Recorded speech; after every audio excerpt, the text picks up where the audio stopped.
Hey everyone, I want to welcome everyone to episode 24. So this is just a prelude before we start this episode. It was a slightly different episode today. We woke up very early on Saturday morning. There's a huge time difference. The people that were on our podcast today are in Addis Ababa, Ethiopia, and there is I believe 7-8 hour time difference. I'm not 100% sure, but we woke up early Saturday morning and we recorded for over 3 hours. So it was a marathon session. And I want to let everyone know that the continuity for the episode was flawless as far as the responses we were given for the questions that we were asking. However, the internet connectivity was not flawless. So you may see that there are gaps sometimes when people are speaking, whether that be Charles, whether that be Florian, whether that be Kwame, whether that be John. There are gaps. And please know that they were talking during those gaps. The internet connectivity was an issue. Just wanted to warn everyone. So don't think that there were strange cuts within the episode. We were just trying to be as congruent and as possible. And I also would like to add that for the Reddit questions, we weren't able to get to all the Reddit questions. The format was actually a very impromptu, and we got a couple of guests that were basically came on the podcast. So it was a very spur of the moment. Rick, did you want to add anything about that? No, just that the internet connectivity will cause a few glitches, and we'll smooth it out as best we can with post-video editing. Perfect. So enjoy the episode, everyone. Welcome, everyone, to the Cardano Effect podcast, episode 24. The purpose of this podcast is to take high-level developer information and projects that are occurring within the Cardano space and break them down into bite-sized, consumable pieces of information for everyday use. I'm your host, Philippe, and let's get this podcast started. I'm here with the three hosts today, Sebastien, Rick, and myself, and we have a plethora of guests joining us today. I'm going to get right into things. I just want to preface this by saying that none of what we say on this podcast is financial advice or should be taken as such. You are your best financial advisor, and if you don't think you are, you need to find someone who's qualified to do so. With that being said, Rick, how are you doing today? What's going on? Philippe, I'm doing great. Thanks for the introduction. I just want to remind our viewers that this podcast is available on iTunes, Google Play Music, SoundCloud, and Spotify. That we have a Reddit channel called The Cardano Effect, where you can provide us inputs, give us suggestions for future podcasts, and leave questions and comments for the guests that we have coming on the podcasts. We also have a mini channel called Cardano Clips on YouTube, where we take sections of the podcast, break it down into the question, followed by the answer from the guest. And those are nice and short. They're about 2 or 3 minutes each. So if you don't have time to watch a very long podcast, the Cardano Clips channel is a great place to go. Now, next, I'm going to roll right into our guests. We have a lot of people on the podcast today. Start with Mr. John O'Connor and Charles Hoskinson. So let's roll on over to that. Charles, welcome to the podcast. John, welcome to the podcast. How are you guys doing today? How's Ethiopia? It's a pleasure to be here. It's warm, sunny, 25 degrees. The weather is just absolutely perfect. No rain. Everybody's smiling. Coffee's good. Ethiopia is truly a beautiful place this time of year. That's wonderful to hear. Wonderful to hear. We saw you on Twitter yesterday, a lot of pictures from the graduation ceremony of the Haskell course. How did that go? Can you tell us a little bit more about the 2-month program and what exactly was going on? Yeah, let's get into that. Actually, and the instructors happen to be here, so later on in the podcast, you guys will have a chance to hear directly from Lars and Polina, and they'll go into the specifics about the course, how it was designed, success factors, and so forth. But in general, it's probably useful to talk about how IOHK approaches its strategy in the developing world. So we have a 3 to 7 year time horizon on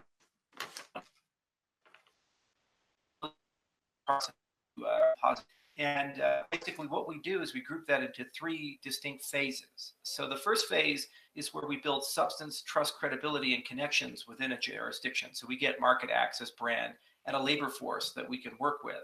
And how we approach that is that we make deals with various ministries, university partners, and we host a class and we teach people about Haskell and Plutus and blockchain technology. And this acts as a great filter for us to get a collection of candidates who we then hopefully can roll into IOHK. And actually, our HR director is also here, Tamara Haasen. And later on, she'll take you guys through the interviews of the 23 women and things she learned and potential things they can do and so forth now that they've graduated. So after phase one is concluded, we take that labor force, we work with local partners, and then we identify a collection of pilots that have a high probability of near-term commercialization once we find a viable business model with them. So those pilots can run for months, they can run for a year or two, but we basically go through that entire structure, and we have a kind of a closing report. In some cases, we get funded from third parties, or we self-fund. Depends on the nature of the pilot. It can be everything from a diploma registration system to a supply chain management system for coffee. There's actually 10 major commodity groups here in Ethiopia, from teff all the way to tomatoes and avocados. And there's a good apiculture business here. Ethiopia is a huge consumer of honey for alcohol and some for export. So we look at these different verticals and we identify ones that actually look sensible. And that's John's job with many people. And he can take you through some of the things we've looked at. And then after phase two concludes, we go to phase three, where we actually have a concluded pilot that was successful. We have a viable business model, and we have some form of relationship with government and private industry, where it's kind of like shake and bake. Just add some water. So just add money, and you basically can build up a monopoly or some form of service along a vertical. And so generally, how that works is that you start a public-private partnership. So we own some of it, local partners own some of it, the employees on the ground own some of it, government may own some of it or sponsor some of it, and you give away the solution up front for free, and then you monetize the back end of that via transaction fees. So just to give you a very quick example, it used to be very difficult for people to pay their utility bills here in Ethiopia. And one of the innovations that recently came is instead of having to wait a few hours to a few days to be able to pay your water bill, your electric bill, and you may have to bribe somebody, why don't we consolidate and build a much better payment system and get everything into one system and make it super easy to pay your utility bills? So the provider that gave the technology and the infrastructure up front, and then they monetize on the back end every time someone pays their utility bill. It actually ends up being significantly faster, cheaper, safer, and it cut out a lot of bad middlemen and waste, fraud, and abuse. It just generally improved everyone's quality of life. This is an example of the PPP model in process. So I, in addition to graduating all the students, had a chance to actually run around Ethiopia and meet a very diverse collection of people. And then some of our business development people had a chance to actually go and tour a coffee factory while we were here. We went everywhere from the U.S. Embassy to GIZ, the German Development Bank, to meeting people with the Agricultural Transformation Agency and the World Food Program. So it's been a pretty diverse group of people, and each and every one of them is kind of a part of a larger puzzle about how do we introduce blockchain into this environment. For example, the ATA, it's kind of a private-public setup where it's privately funded, but it's under Ethiopia's Department of Agriculture. It's run by a great entrepreneur who used to work with Bill Gates, and he comes from Wall Street. And their goal is to take 15 million farmers in Ethiopia who are on small-scale farms. So these are farms less than about an acre of size, and somehow get them into agricultural clusters. They're called ACCs, agricultural commercialization clusters, and basically find ways to bring them into modern markets and modernize their farming techniques so that they can vastly improve their yields. So because they control the supply chain and the markets and the negotiation, and they sign long-term contracts over 5 years, digital identity, tracking, traceability, provenance, these things are super important for the success of this model. They already have 3.2 million farmers in their model, and they've done some amazing things, like they satellite mapped the entire country with the Ethiosis system, and they found out that just by making changes in fertilizer diversity, they could massively improve yields. And they have a lot of innovative programs. Some of them are very low tech. For example, the 8028 program, where basically you can just have a number you can call, it's 8028, and you can ask questions about when to harvest, when is the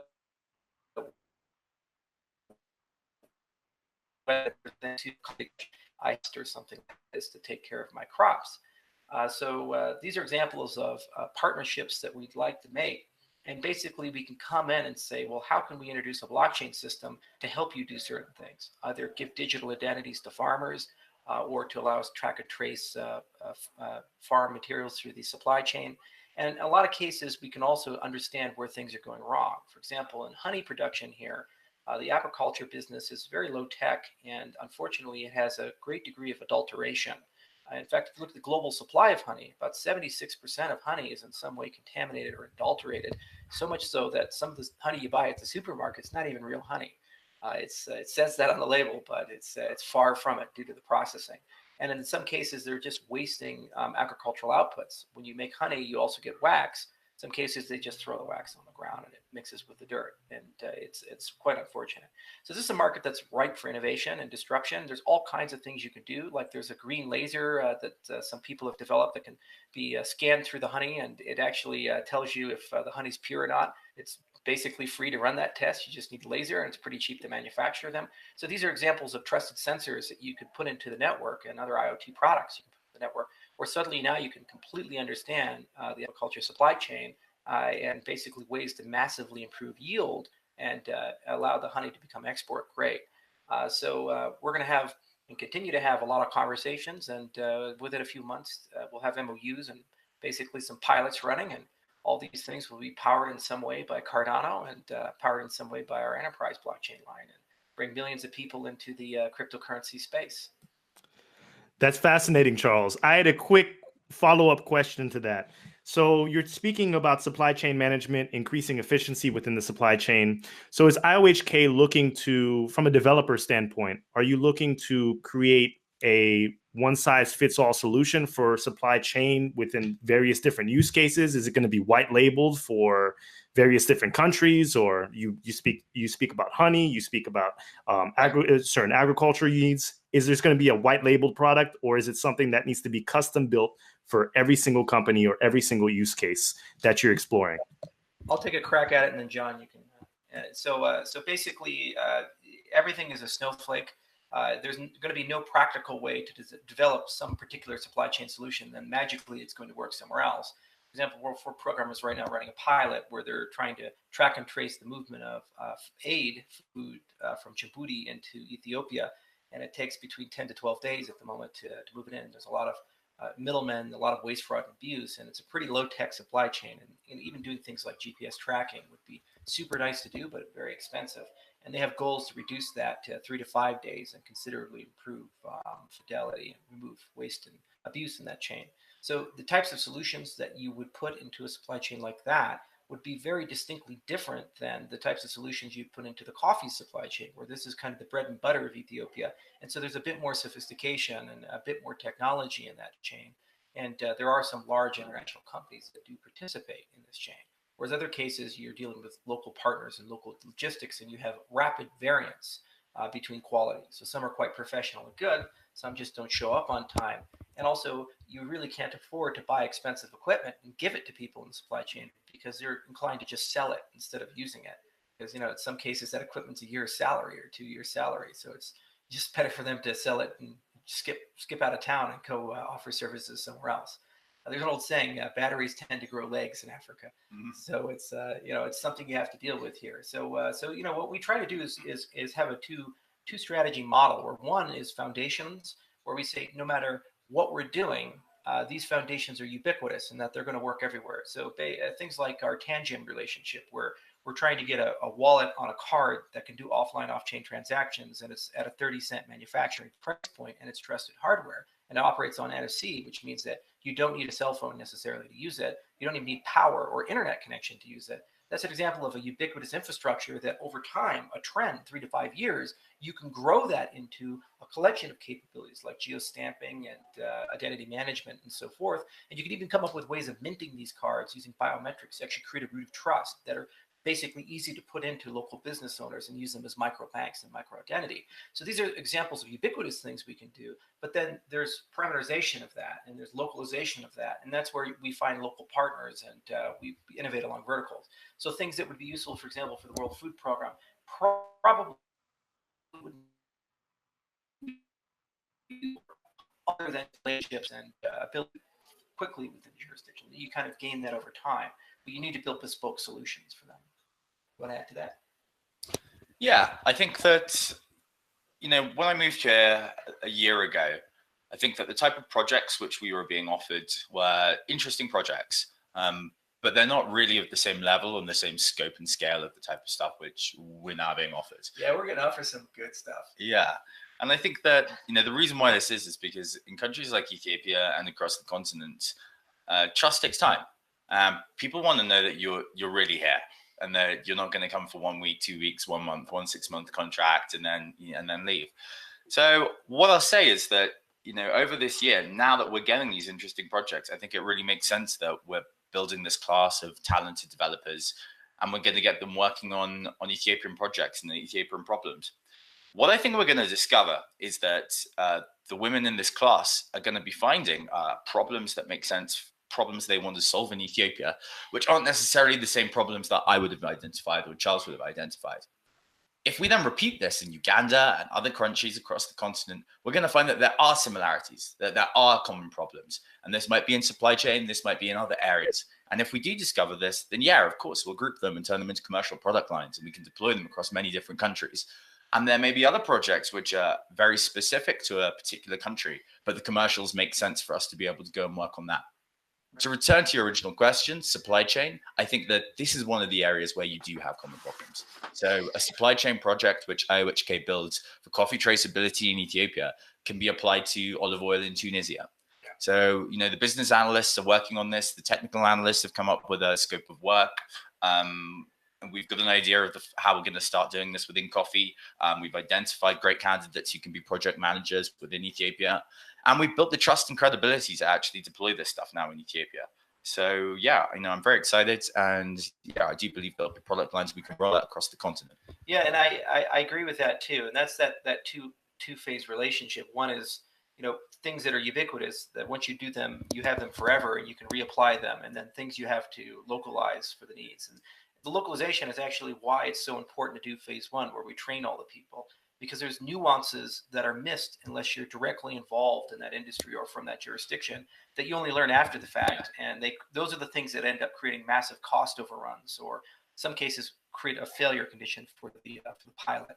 So, it's real tough. And, it's always one of those, you have to be super patient, because every step you take forward, sometimes you get pushed 2 steps back. You have to start over and just keep moving forward. But, it's important to actually take a kind of a meta view of what's going on and realize that this is where the growth is. This is where the demographics are. 70% of Ethiopia is under the age or around the age of 30. So if you're talking about cryptocurrency adoption, it's mostly a game right now of the young, not of the 50-year-old guy who lives in New York or in London.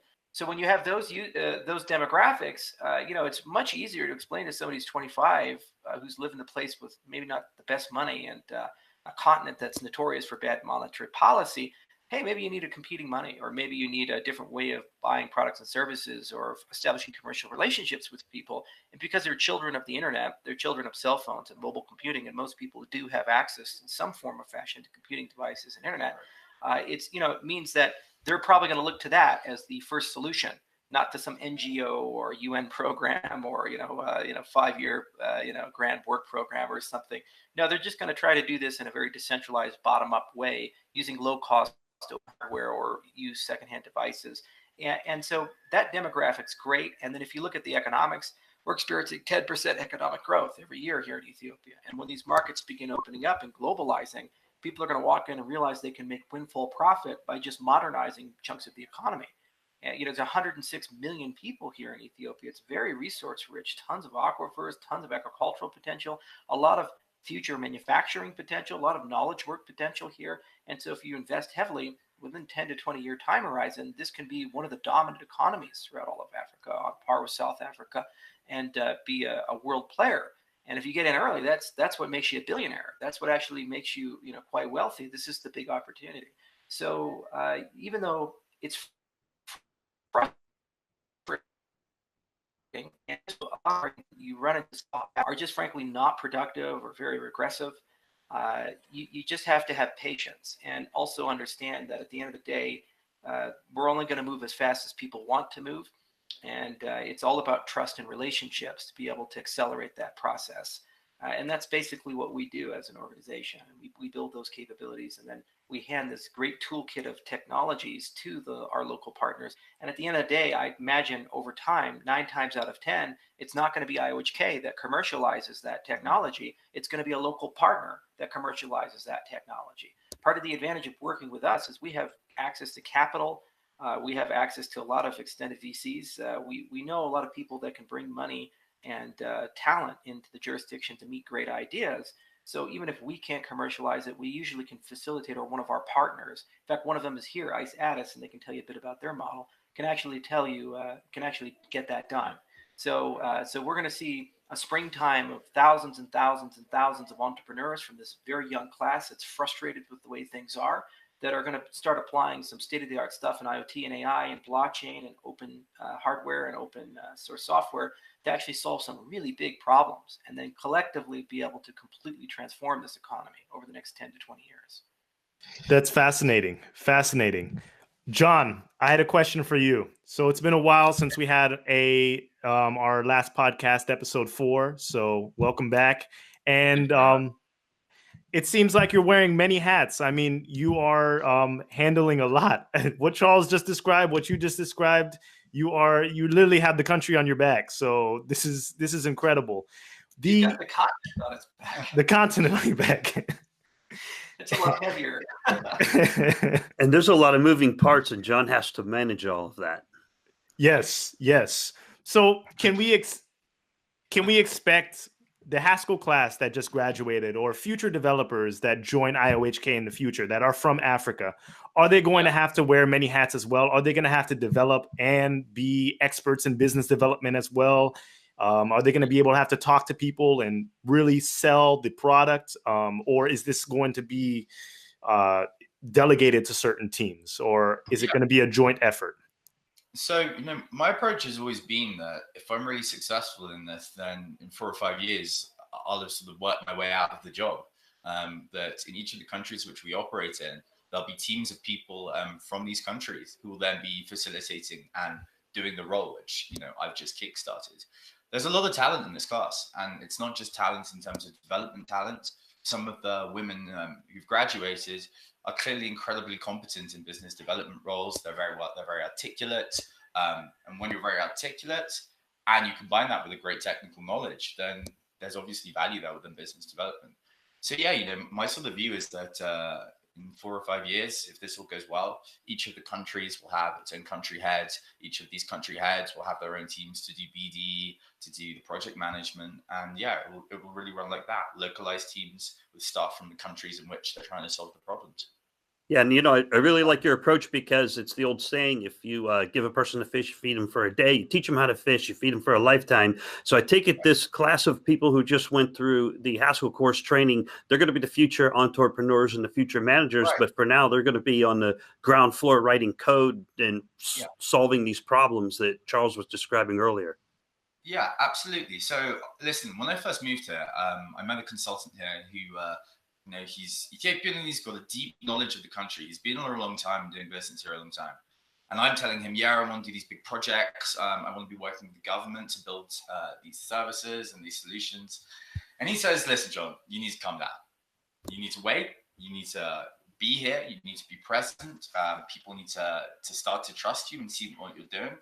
And then after a year, you'll get the tap on the shoulder. Ministers will say, okay, fine, this guy's legitimate. And you'll start to get some interesting projects coming out. If you have a class of developers, a class of Ethiopians who've come through and, they can all do the business development in the same way that I can, think about how much more credibility they'll have. And if you take this model to each of the countries, then having local staff who completely understand the product, who are incentivized to try to solve problems because they love the country which they're from, I think that will really generate the buy-in you need to see the transformation with this technology across the continent that we all want to see. Right. And, the great thing is you look at good systems like you have this old saying in residency. They say, learn it, do it, teach it. So it's basically, if you're a resident, you'll learn about a procedure, then you'll actually do the procedure, and then you'll actually teach someone the procedure. It's only after you've done those 3 things is it considered safe to let you kind of go off on your own devices, usually several iterations of these things. And it's the same situation with these developer courses. So we have 23, and there's obviously a distribution. The best and the brightest and the most inclined to want to teach are probably going to end up being teacher's assistants for the next class that we teach, most likely in Uganda. And then after they TA, then they probably can actually teach classes themselves. You know, the other thing we could do is explore working with university partners to actually train the faculty at the same time as training the students, so that the faculty can take our pedagogy and then integrate that permanently into the university curriculum. It's in their best interest because they get modern education, and then it's in our best interest because that means there's a permanent institution that we've left behind and a permanent group of people that we've left behind who are capable of continuing to teach. And not necessarily even in a formal setting where we have a beginning, a middle, and the end, and we hand out a certificate. If you're an entrepreneur or you're doing a tech startup, when you're the lead developer or the CTO, you are also the chief education officer of your company. You teach all the developers under you about the development standards and processes, how to write good code, what's the difference between bad code and good code. So the lessons we teach here for people that we don't hire or end up spinning up their own companies will allow them to then actually teach others on how to follow these great standards that we've developed. And so we get kind of a universal professionalism that starts maturing across the continent, some state-of-the-art tech. And of course, we actually taught Plutus in this particular class. This was the first time that we did it. In fact, Phil Wadler came down for 2 weeks, and he had the girls beat the hell out of Plutus, and we learned that we needed to make a few changes here and there to make it a bit more developer friendly. But frankly, that's the only way we could have done it, because we had all these PhD level scientists that have been doing this stuff for a really long time, and things that seem easy to them or common sense to them are not necessarily going to be the case for junior developers or even intermediate developers. So you need perspective. And it's only when recently introduced people see your stuff and they can use it successfully do you know that the stuff actually works and it's reasonable. And so it's been absolutely invaluable for the evolution and development of Plutus for us to have this course. And over time, we'll be able to have these girls build more sophisticated Plutus applications and eventually become teachers throughout the continent to teach thousands of people how to write Plutus smart contracts in the context of building decentralized applications on Cardano. Yeah, I'd just like to jump in on something because something that you guys said made me think of this. You know, often what I end up thinking about after like a big event like we've just done with the Haskell course is you take a little moment, you take a moment to reflect and think about what you can do better going forward. And what I've been thinking about a lot is the question of scale. How do you move from being able to train a class of 23 people to training thousands and thousands of developers who then, as Charles said, can then go and teach and train their own developers? And I think that that's really what I'm going to be focusing on for the rest of the year is how do we multiply the efforts of the very talented team we have to have the broadest impact? So the two parts of this for me are the first, this Haskell course. The feedback from the students has been absolutely phenomenal. As an experience, this has been one of the things which they say is the best teaching experience they've ever had of their life. So now what we want to do is to turn this into a MOOC, an online MOOC where we have the same great resources curated so we can reach tens and tens of thousands of developers. Rather than me doing a meetup where I come and talk in Addis, how do we go to be having hundreds of meetups being run concurrently? And these are the things which Charles and I have been working on and coming up with ideas with. So across the rest of the year, we're going to be running meetups and hackathons in 25 different countries in Africa. And next year, we're going to give it a good shot trying to get to all 52. Even Somalia. Yeah. Yeah. And, this is the type of work which I have to say gets me really inspired and super passionate. This is why I'm doing the job. And what I think we'll see coming out of these 25 meetups and hackathons going on every month across these countries is the most incredible list of potential opportunities for IOHK to build. We're going to be finding out about digital identity system requirements in Tunisia, Uganda, and Rwanda. And with the support of this MOOC course, this online MOOC, there's going to be developers all across the continent who can actually start to build these solutions without us ever being involved. So I think that that's really what we need to be going for, is figuring out how IOHK can just set the materials and provide the opportunities, and then people can take that for themselves and make of it what they will. Yeah, and it's a big challenge, but remember, there's over $1 trillion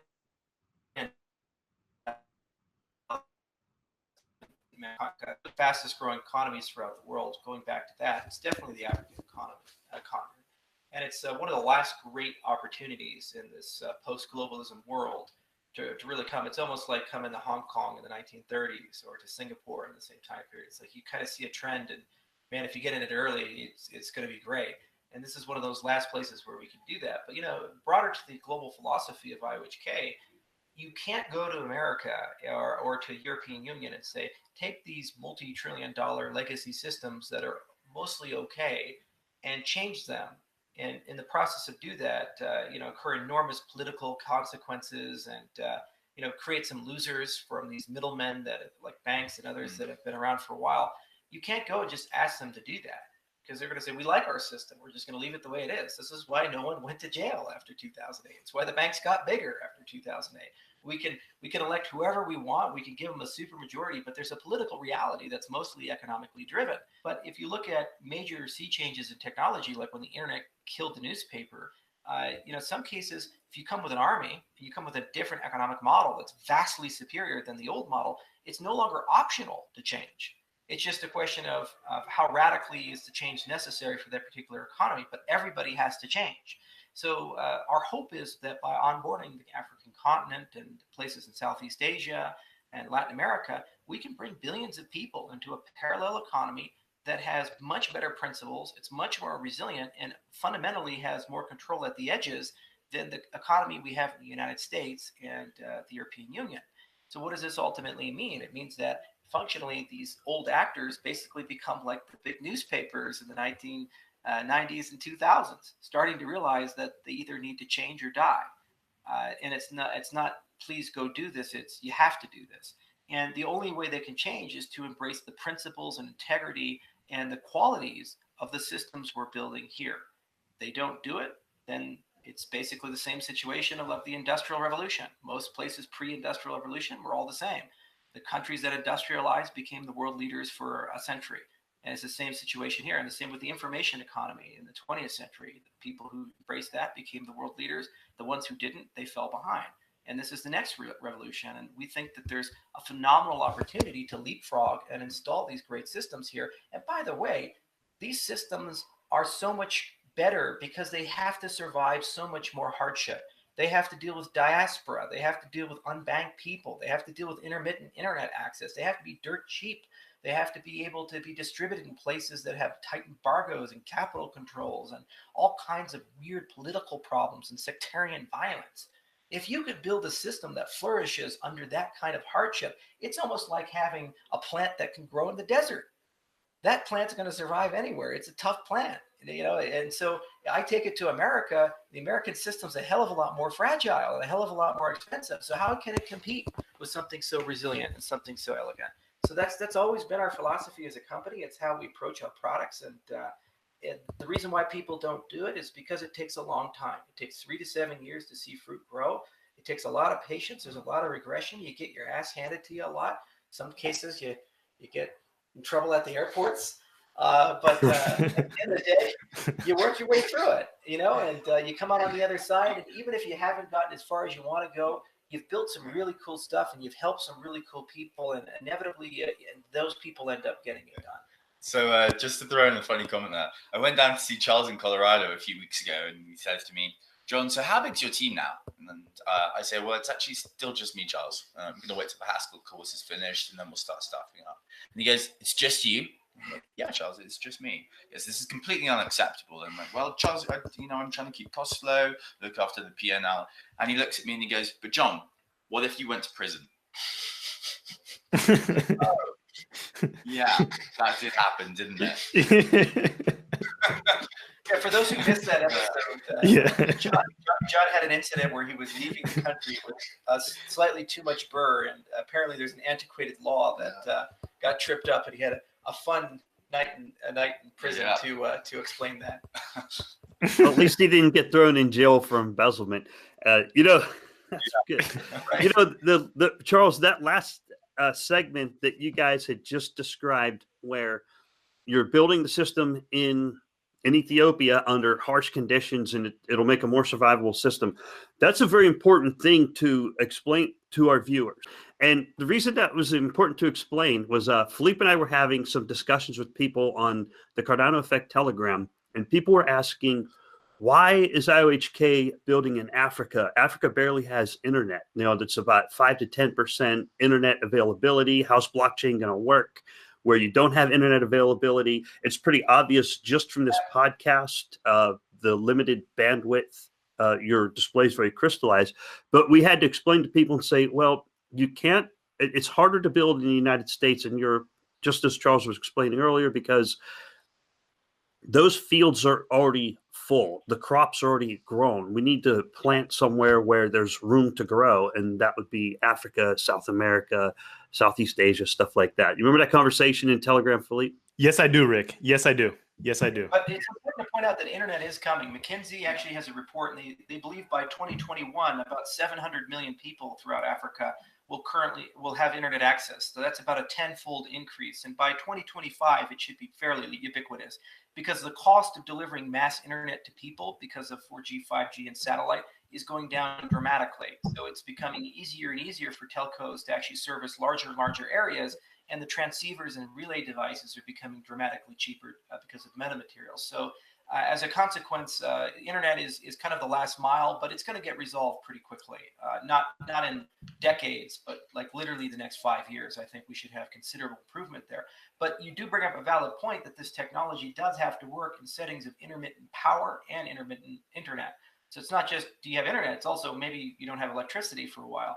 And so in those scenarios, it's super important to have offline, off-chain transaction capabilities. This is why there is a trusted hardware component to our strategy, so that we can enable that offline accounting. And then when there is internet, enable some form of reconciliation, and you get assurances that the reconciliation will be accurate. And then furthermore, you can use that as the basis of an attestation engine. So for example, in a supply chain, you can have audit pairs where the guy picking it up and the guy sending it there both tap their cards, NFC style, and it signs a digital transaction confirming the input, all the way to signing a contract with a counterparty, all the way to actually a payment system for diaspora. So if you have refugees, for example, it might be really difficult to know where they're at. But if they have digital identities, you can still guarantee you've paid them. So even if you don't know where they are, who they are, if you've somehow ID'd them somewhere in the chain, you can still automatically send payments to them. And as long as there's some sort of cash in, cash out that's recognized, they can then use that to buy the necessities of life. So you're absolutely right. These are great challenges, but they're also great opportunities to really innovate the digital identity space and also push cryptocurrencies into the offline world. When you were talking earlier about the steps to building a business in Africa, you mentioned that the companies will work with the Cardano public chain and they'll work with Plutus, the smart contract language. And you're also talking about how you're teaching the students Plutus and Haskell to prepare them to be able to create these kinds of businesses. You also briefly mentioned that you would need a Cardano enterprise. However, there's not been much talked about in the public about what Cardano enterprise is. Does the current course talk to the students about Cardano enterprise? How similar is it to the public blockchain?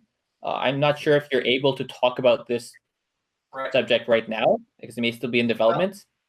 But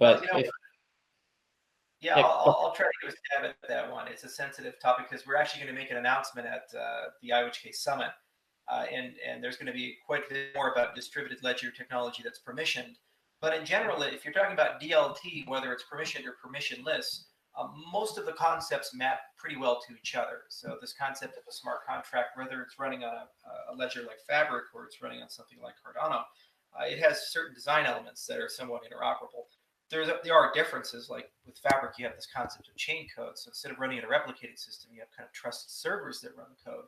You have a bit more segregation you can achieve with the computation. But overall, the concept of modeling business requirements and building your application out and figuring out what runs on the server, what runs on the client, what runs on the blockchain, those are universal concepts that map pretty well to both the permissioned and the permissionless side. We teach Plutus because we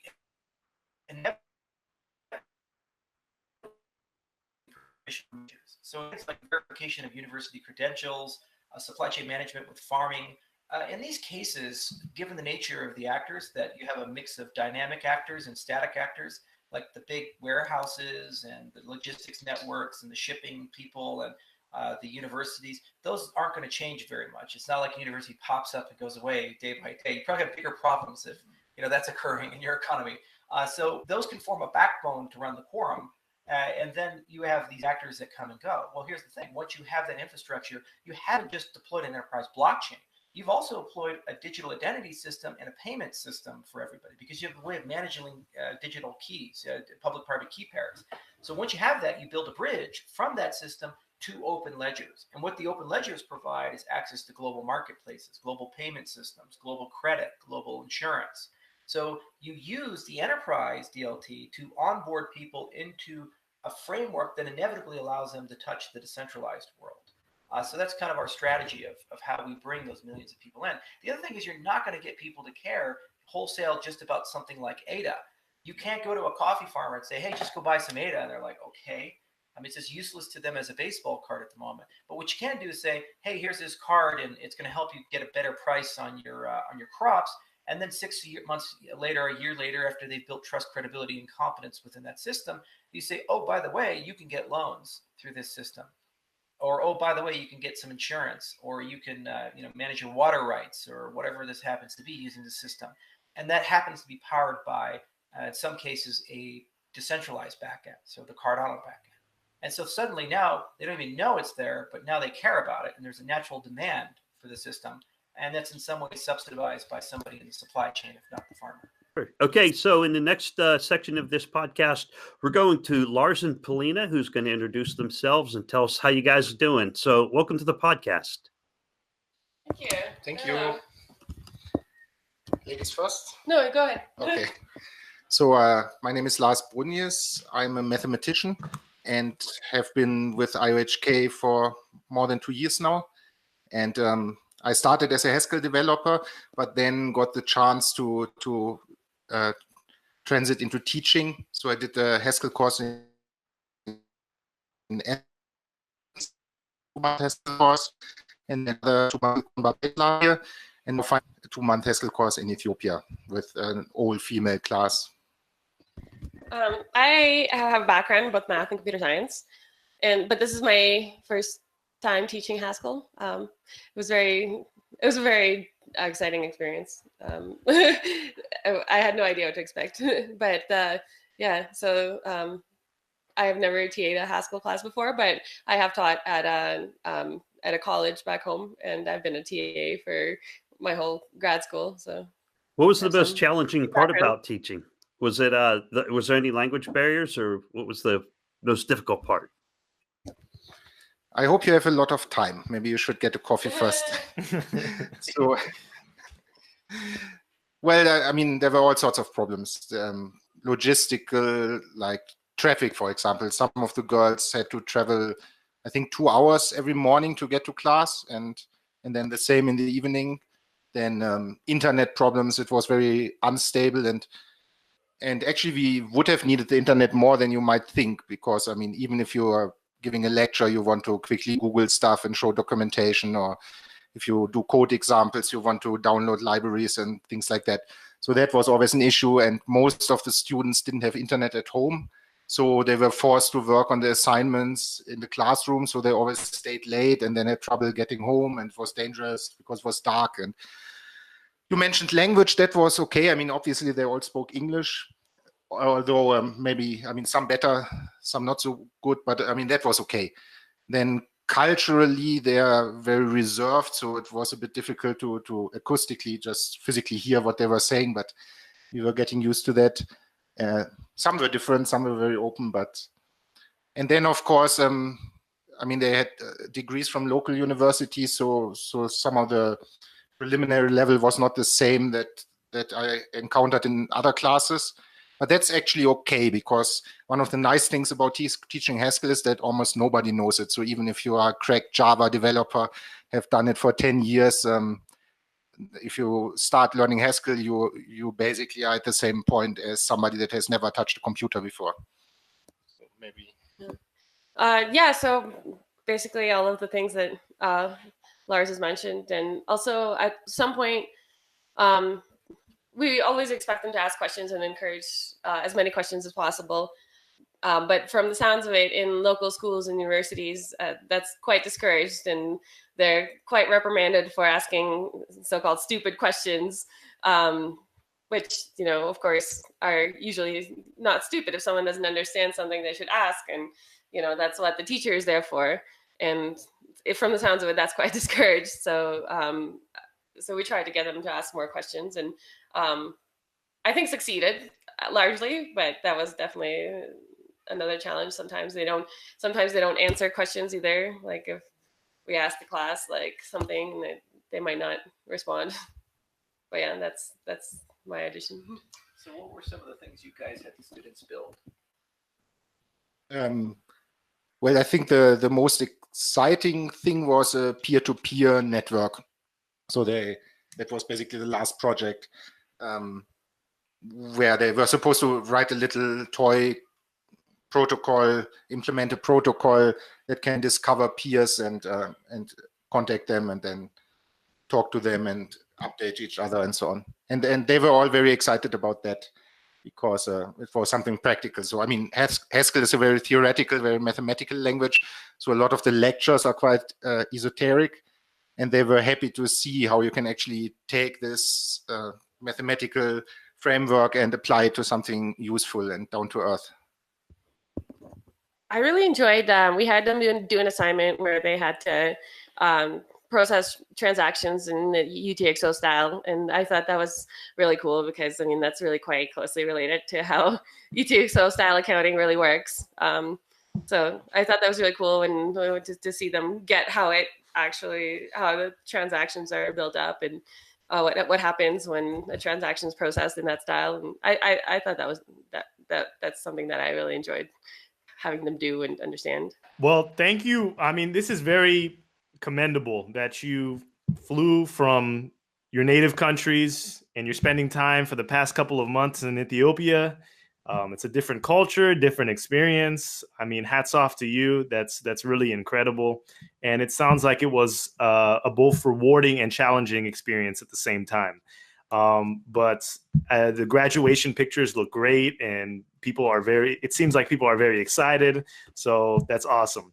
I have a quick question from the community that I'm looking at right now that relates to this. Someone asked, the user by the name of Canopus asked, was this course designed from scratch for the Ethiopian students, or was this a version 3 iteration of the courses taught in Barbados and Athens? It was actually the latter, and so it was a refinement of the course of the same curriculum we already did in Athens and Barbados.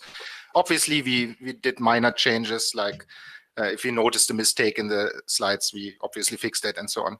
But actually, I'm very proud of that fact. So we didn't dumb down the course because now we're in Africa.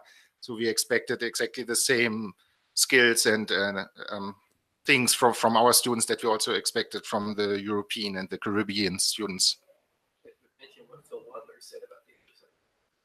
Oh yeah, and actually our assignments, we had Phil Wattler, one of the creators of Haskell, who works for IHK, and we're very proud of that. So he had to look at our assignments, and he said that he is not sure he would be able to solve all of them. So that's the guy that actually invented Haskell. Wow. And they actually solved them? The students, you mean, or Phil Wattler? No, the students. They solved the problems that Philip Wattler couldn't?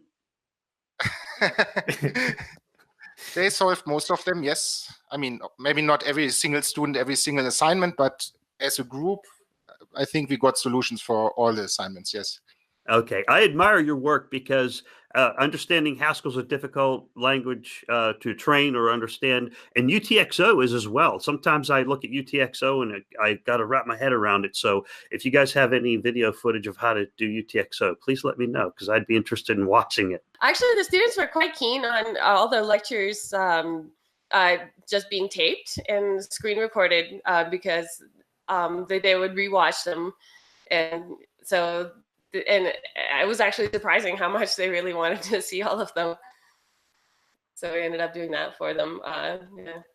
Oh, wow. That would be great for study. Yeah. That some of the students were writing blog posts about what they learned in the classroom.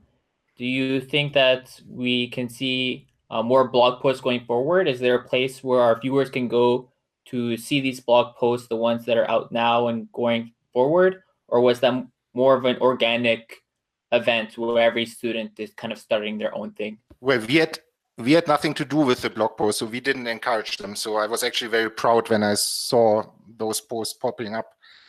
And so I don't really know whether they intend to continue, but I think from reading the posts, it looked as if it was like starts of a series. So I'm quite confident that they will continue.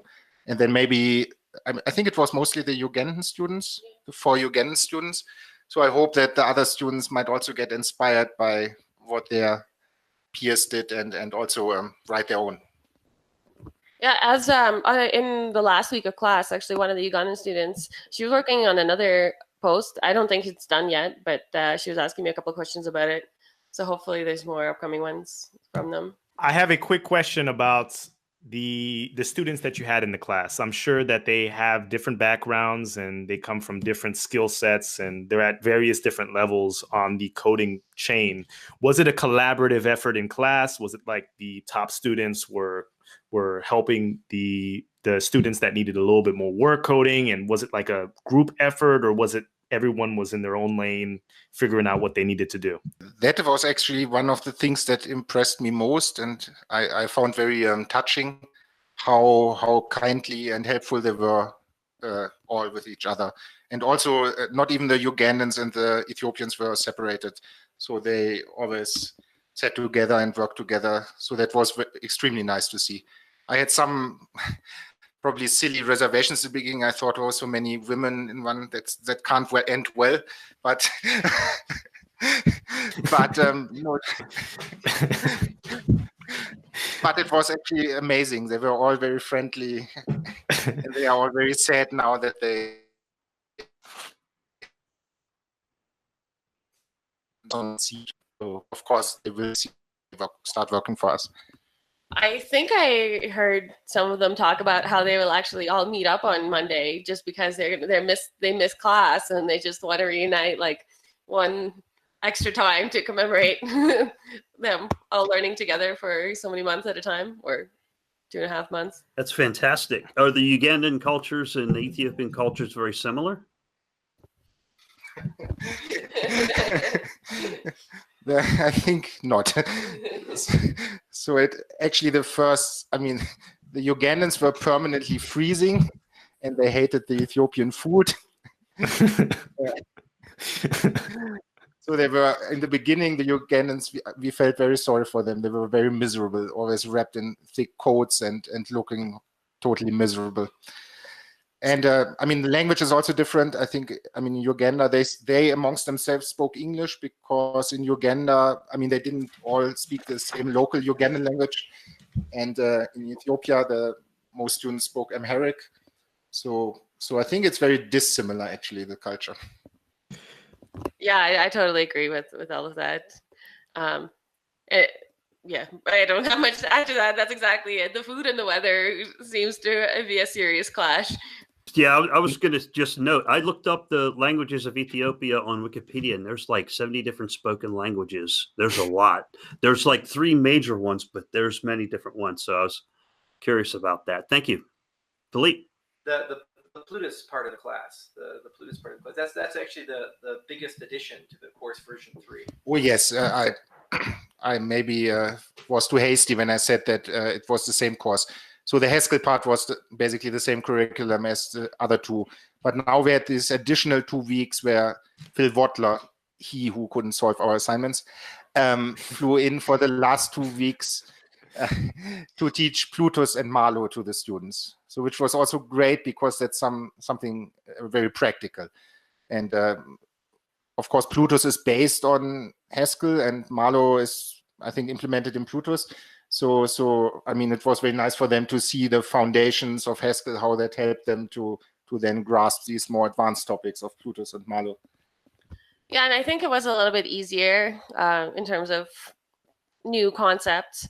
It was an application more so than experiencing all these new concepts that they'd never seen in a language that they hadn't been using for very long. So I think it was good in terms of that. They went through a tutorial for each of Plutus and Marlowe, and yeah, so I think they found that quite interesting, and they also learned about smart contracts through that. So I think it was a very nice addition. Go ahead. Oh, I'm sorry. I didn't mean to interrupt you. I was going to say, while you were teaching, did you see any of your students have those aha moments where they learn something new in Haskell and say, aha, I can solve this problem by using this technique? I didn't see that before my eyes, but I've seen students struggle with a lot of stuff. And then I see that it's done well in the assignment after that. And I was like, wow, someone, like, I didn't see anyone, like, it didn't seem like anyone had that aha moment where they're like, oh, I understand this. But then you look at the assignment, it's like, it looks like they really understood what they're doing with that. At least one person in the group, I mean, each group had someone who was quite good, I think. So generally the quality of the assignments was quite good. And they used sometimes surprising strategies. I have a quick follow-up question to that. So were there any sessions during the class where it was more of a think tank, meaning like were the students figuring out exactly, oh, I can apply this to this situation in my life, or I see this as a problem solved in my country or my community, or is it more just the code right now and eventually those ideas will propagate? I think it's more like, yes, more like that. It is a very theoretical language, and it was mostly on the code. I think there's still some steps they have to take to actually solve Ethiopia's problems.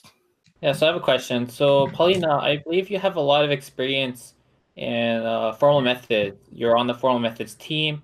You worked a lot on the Shelley spec. I believe you worked on the COG verification of the wallet code, if I remember correctly.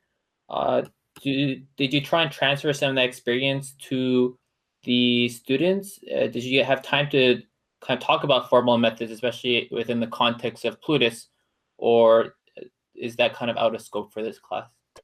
Actually, Phil Wadler did a lot of that. He gave he demoed some stuff in Agda, and then he gave a lecture at the end, and he's talked a fair bit about the importance of formal methods, and Lars as well talked about the importance of formal methods. But we had actually but Phil Wadler did do a short Agda demo in class to show how proving stuff works, which I thought was really cool because that's what I'm interested in.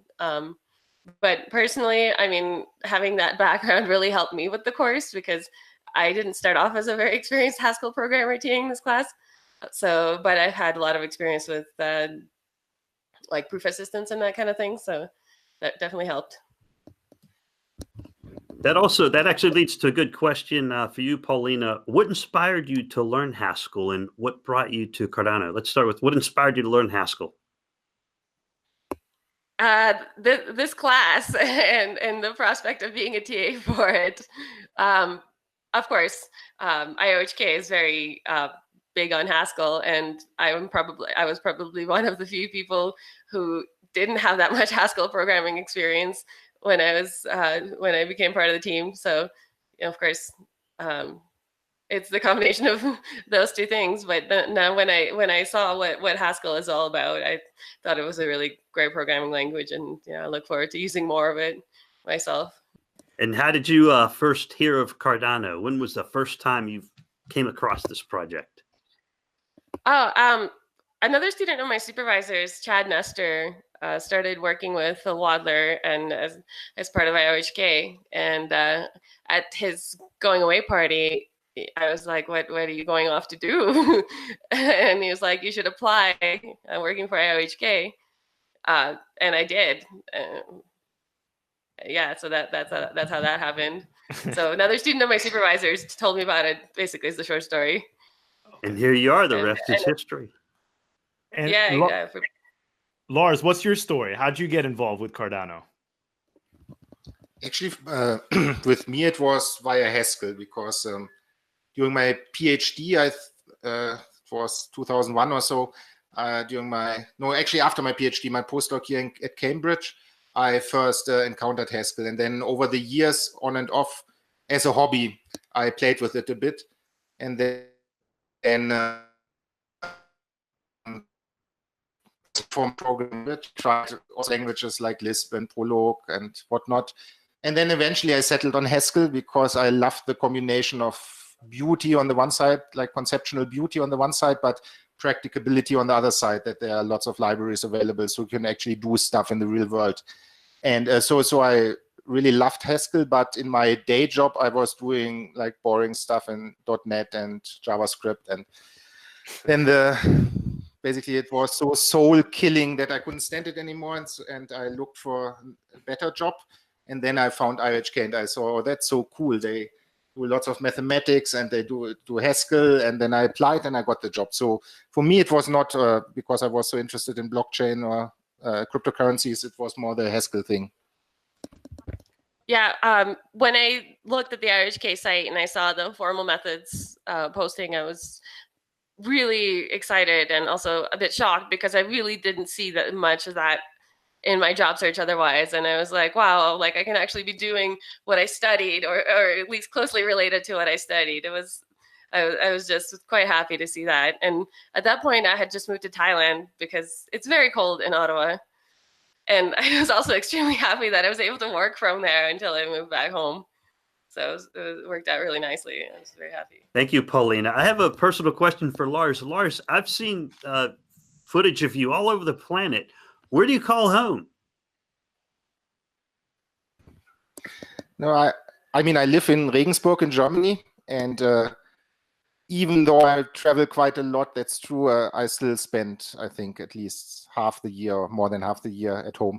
I mean, as Polina just said, that's one of the great things about IHK, that we can work remotely. So we can work from, when it gets too cold or too rainy in Regensburg, I go to Mallorca or Malta or something. And yes, but home is Regensburg, Bavaria, near Munich in Germany. So what's next for both of you? Is it back to Germany and back to Canada, or are you traveling to another country? What's going on? Yes, in short term, it's back to Germany and back to Canada. But we are already discussing where we will do the next course, of course.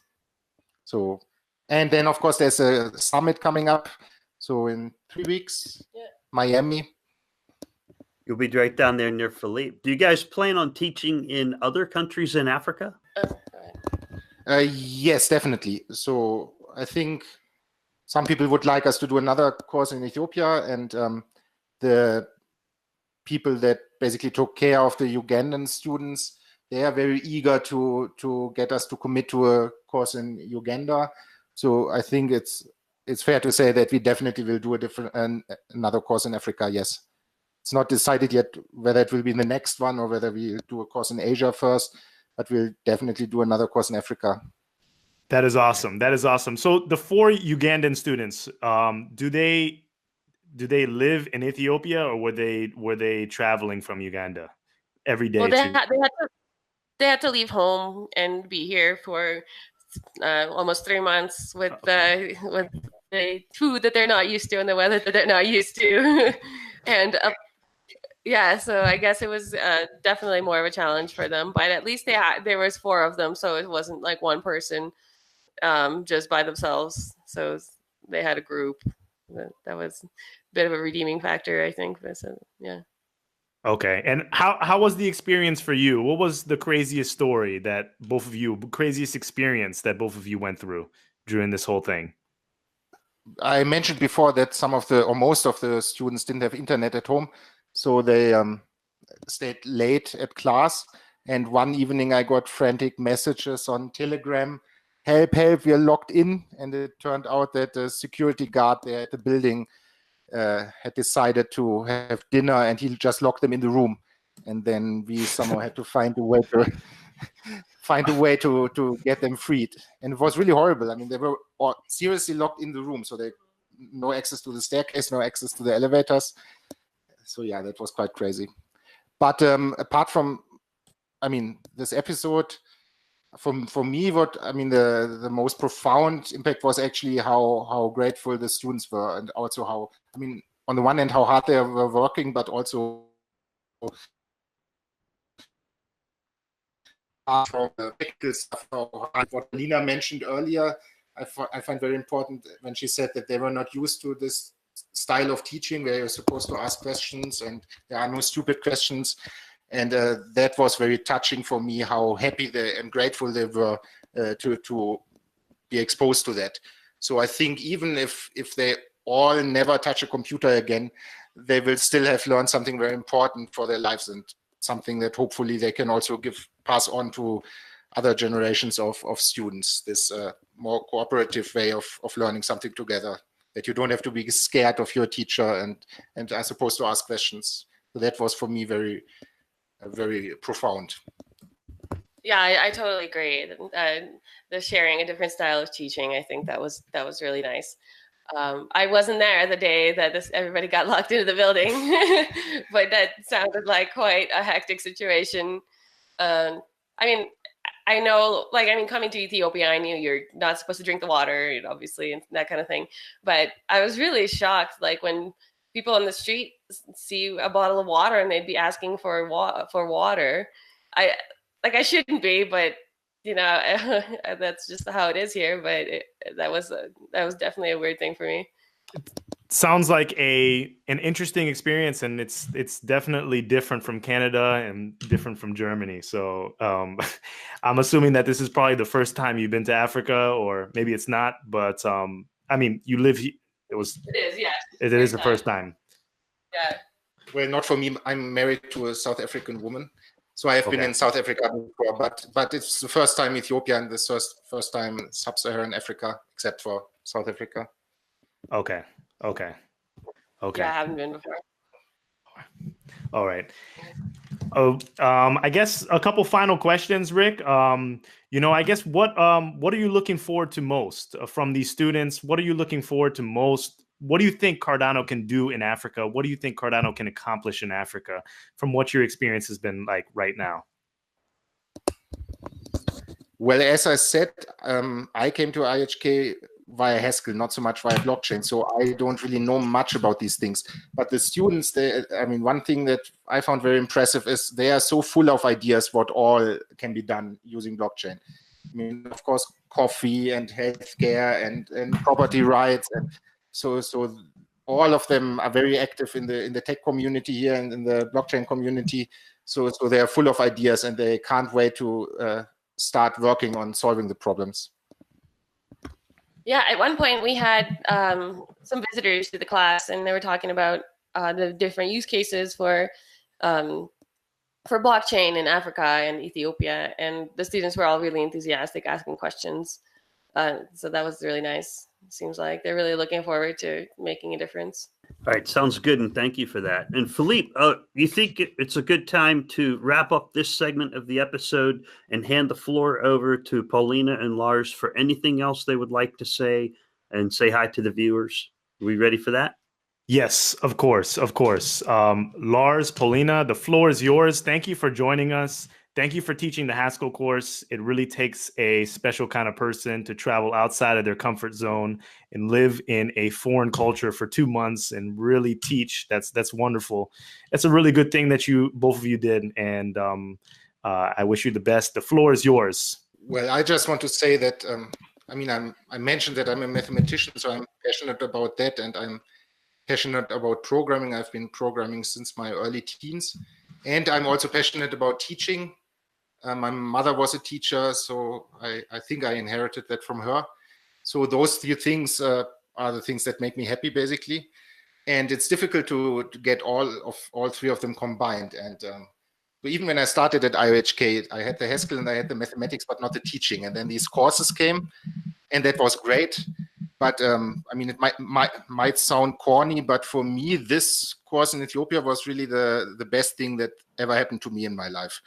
Because it aligns those three things, plus the feeling that you can really make a difference and really make a change and really help a country. And plus the students were so wonderful, so kind and so gentle and so enthusiastic. So all that had a massive emotional impact on me. So I was very, in spite of everything, getting sick and not liking the food and the weather and whatever, I really loved the experience. Yeah, I completely agree. It was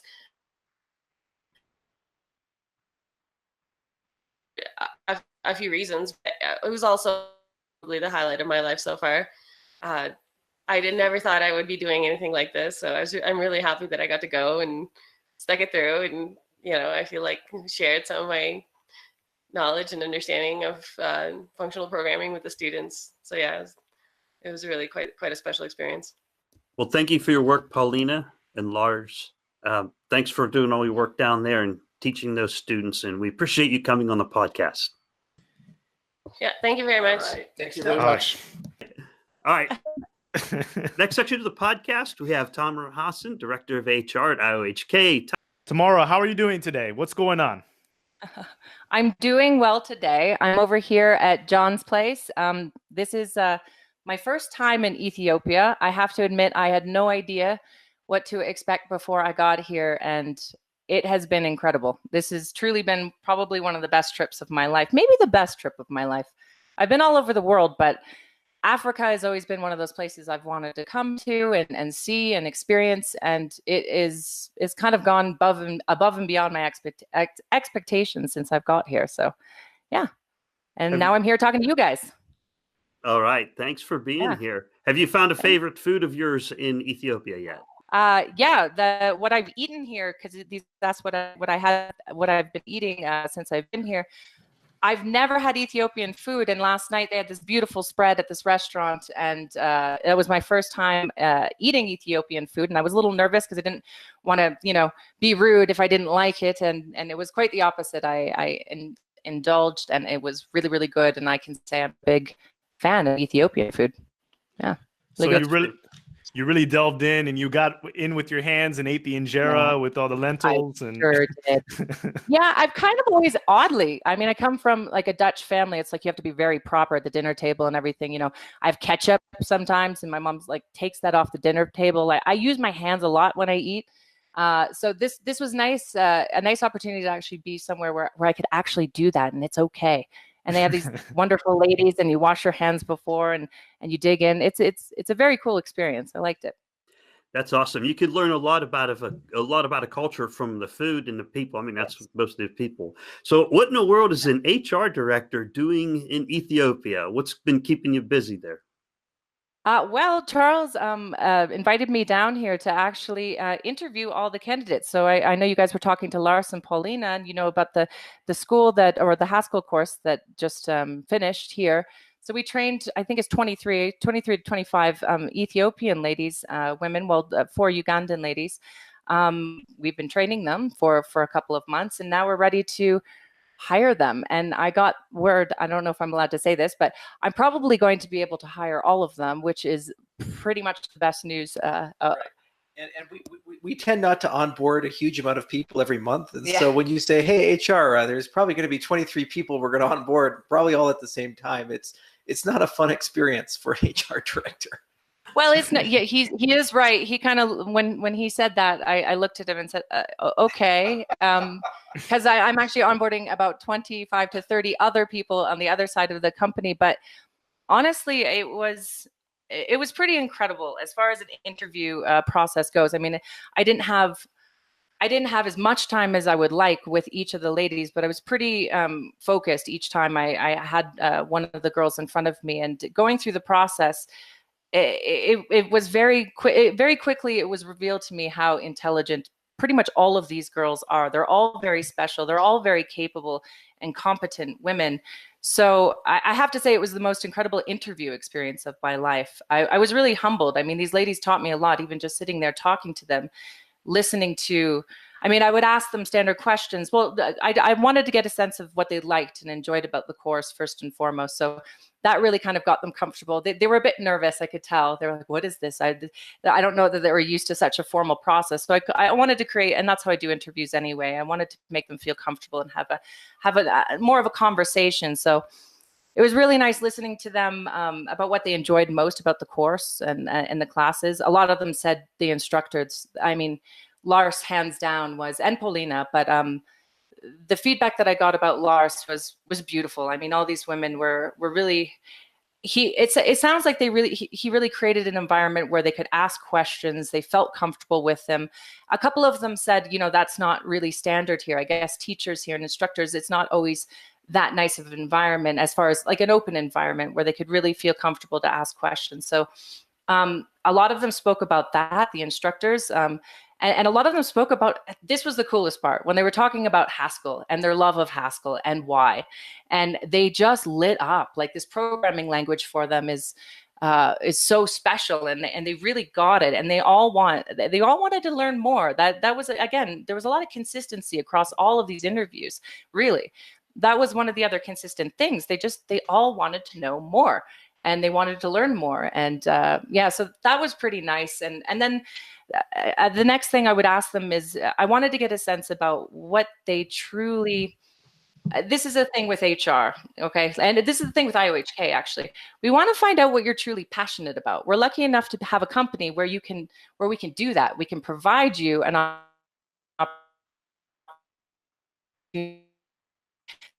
And for me, when I talked to each of these ladies, it was really interesting just to hear what they are most passionate about, what industry, what technology. So I got answers across the board. I mean, a lot of IoT, like algorithm and IoT, what was a consistent answer.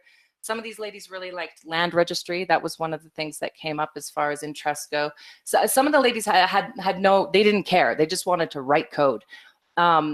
Plutus was a big one. They got to play with the Plutus playground that that our Plutus team had designed, and they found a bunch of bugs, which is just so cool that these girls found all these bugs. They were really proud of that too, just big smiles on their face. I said that to Philip Wadler the other night. I'm like, how does your team feel about the fact that these wonderful women have found some of these bugs? And it's just an amazing thing to see these women here finding bugs in a product that is being created, all the way across the world in another country. So a lot of the girls talked about that as well, and wanting to continue on with that. So it was an amazing interview process, and I'm excited that I got a chance to do that. So now the next steps is I'm basically going to sit with Lars and Polina and go through it and really sketch out profiles for each of them. Like on the technical side, I obviously can't assess that. You don't want me assessing your technical skills, but we're going to combine forces and create really nice profiles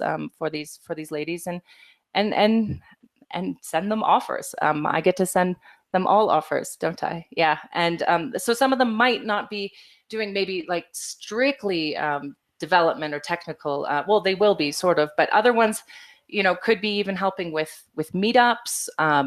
Other ladies we could maybe apply to even tech support. That's an interesting entry point as well, because it really gets them attuned and attuned and have opportunity to actually work with our products, but like on a customer side too, to see what happens on that end. So there's lots of different opportunities for them. So I'm excited to work through the process with these guys here and send them offers in a couple of weeks' time. Well, that's great. So these 23 people, they're already screened out of hundreds of people. So you're already looking at the best of the best. And how long did that take to interview 23 people? I'd imagine it would be days. It took me 2 days to interview them all. Yeah, and I'll probably be doing follow-up interviews with them too. I'm pretty good at interviewing at this point in time. I can get a sense of somebody. You get really good at it after a while. And why are you laughing? I am really bad to work for in terms of HR, because I give her crazy recruiting requirements. I say, hey, Tamara, it would be really great if you can find me somebody who's like really proficient in AGDA and also is a functional compiler engineer, and they need to start in the next 2 to 4 weeks. And it'd be nice if they had a PhD, and just keep adding the list. And maybe if they speak German too, just so they get along with Manuel. And she's like, okay, boss, I'll give her my shot. There's like one person in the world that fits that description. Yeah. She's found that person many times. Like, for example, with GHC.js, the Haskell GHC.js framework. So taking Haskell code and compiling it to JavaScript, I said, hey, we need some people to work on that. She managed to find the person who created it and convince him to work with us. So, you can't really recruit a better candidate than the person who created the framework to begin with. That's usually a solid start. So it's just really amazing the candidate flow that we've gotten. And she's gotten tremendous, and her recruiters have gotten tremendous at finding very qualified people who not only have the technical skills, but also the social dynamics to survive within a distributed company. Yeah, it's well, thank you for saying that. I would have to say he does give us insanely crazy requirements, and we love it. And I have a couple of recruiters, well, 3 that I work with as well. And these guys are good. They love the hunt. They really do. They like finding the perfect candidate. And our interview process is is really good. I'm really proud of our recruitment processes at this point in time. We really have I've refined it, and as he says, one of the parts of the recruitment process is also not just the technical skills, but making sure that they have the cultural fit, right? And that they fit in with the team dynamics that already exist. And that's really important. And it is hard to recruit for, but there are ways to do it. And I think we're doing a really good job now. I mean, it took a little bit of time to figure that out, because I mean, we went from when I joined, I think we had 30 people. Now we have almost 200, which is crazy to think about. And that's 2 years. That's less than 2 years, actually. We've really refined our hiring process. I'm really proud of it. It's one of the hardest things to do in a company, is to recruit the right people with the right fit, not just the right skill set technically, but the right fit culturally. It's really, really difficult and really important to get right.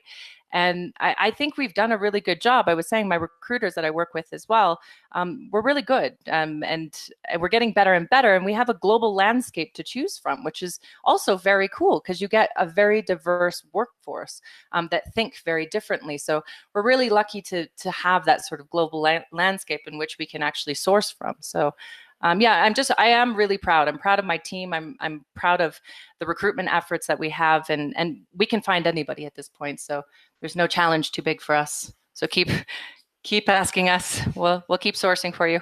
That's great to hear. And we had, David Roundtree had been on the podcast before. So if anybody else wants to come on, if it helps your recruiting, feel free to let us know, and we'll see if we can get them on here. Excellent. Yep, we'll do.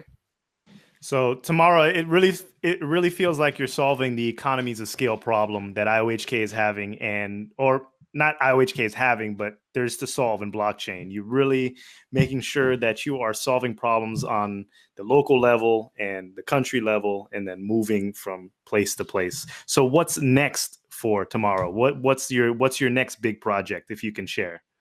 Oh, for me, oh goodness. Well, I don't know. Well, right now I want to make sure that I build out the HR function completely. So that includes like performance management regime too. You need to have a system in place, like these ladies, for example, that join us. You need to have a framework in place so that they have a constant check-in system, right? So they're constantly communicating with their line managers. It's really important in a company to be able to have that feedback loop with your manager. So I'm implementing this system right now. That's really important. Also, salary analysis across the board. That's always a difficult one when you're a global company, getting salary right? But we take it very seriously. I mean, it's important that people feel valued and are getting paid for their skill and feel good about that. So that's also something. We're also moving everybody over to become employees for the organization. That's a huge and tremendous task in and of itself. And then also I'd like to roll out a bit of you can't get too bureaucratic in a company like this. I'm allergic to bureaucracy as well. And the corporate companies, they come in and they have these coaches and stuff, but I want to find a good consultant to come in and help our guys and gals just when it comes to inter-team dynamics and conflict management and stuff like that. We're actually pretty good for a company when it comes to having, you're an innovative company. So you need to have, an easy forum where you can share ideas and not be offended by, somebody else saying something or not agreeing with, your input or your opinion on something. So maybe working though a little bit more on that and helping people know conflict's okay, and we're all working together and creating more of an innovative environment where people feel really comfortable just sharing ideas. That's another thing I'd really like to work on. And just culture in general. I'm always focused on culture and organizational design and how to design it well. And we're looking at things, we're just looking, but at new models and ways of work and organizing, like a holocratic model. No, I don't know if you guys heard of a holacracy, but it's a governance system, and it works really well for some companies. So we're experimenting with things like that as well, and how to organize as a company and how to get visibility into teams. And we're a remote company. It's very difficult when you're a remote company. There's pluses and minuses. So we're trying to improve and refine how to be a really effective remote company and how to enhance communications day to day and month to month. So there's a lot actually that and actually just to follow on that, we keep in this space for a very long time. We've been talking about DAOs, decentralized autonomous organizations, and setting the DAO aside. This concept of saying, you don't need a board of directors, you don't need executives, you're bottom up led, and somehow you have some sort of governance system that allows that cooperative to perform at the level of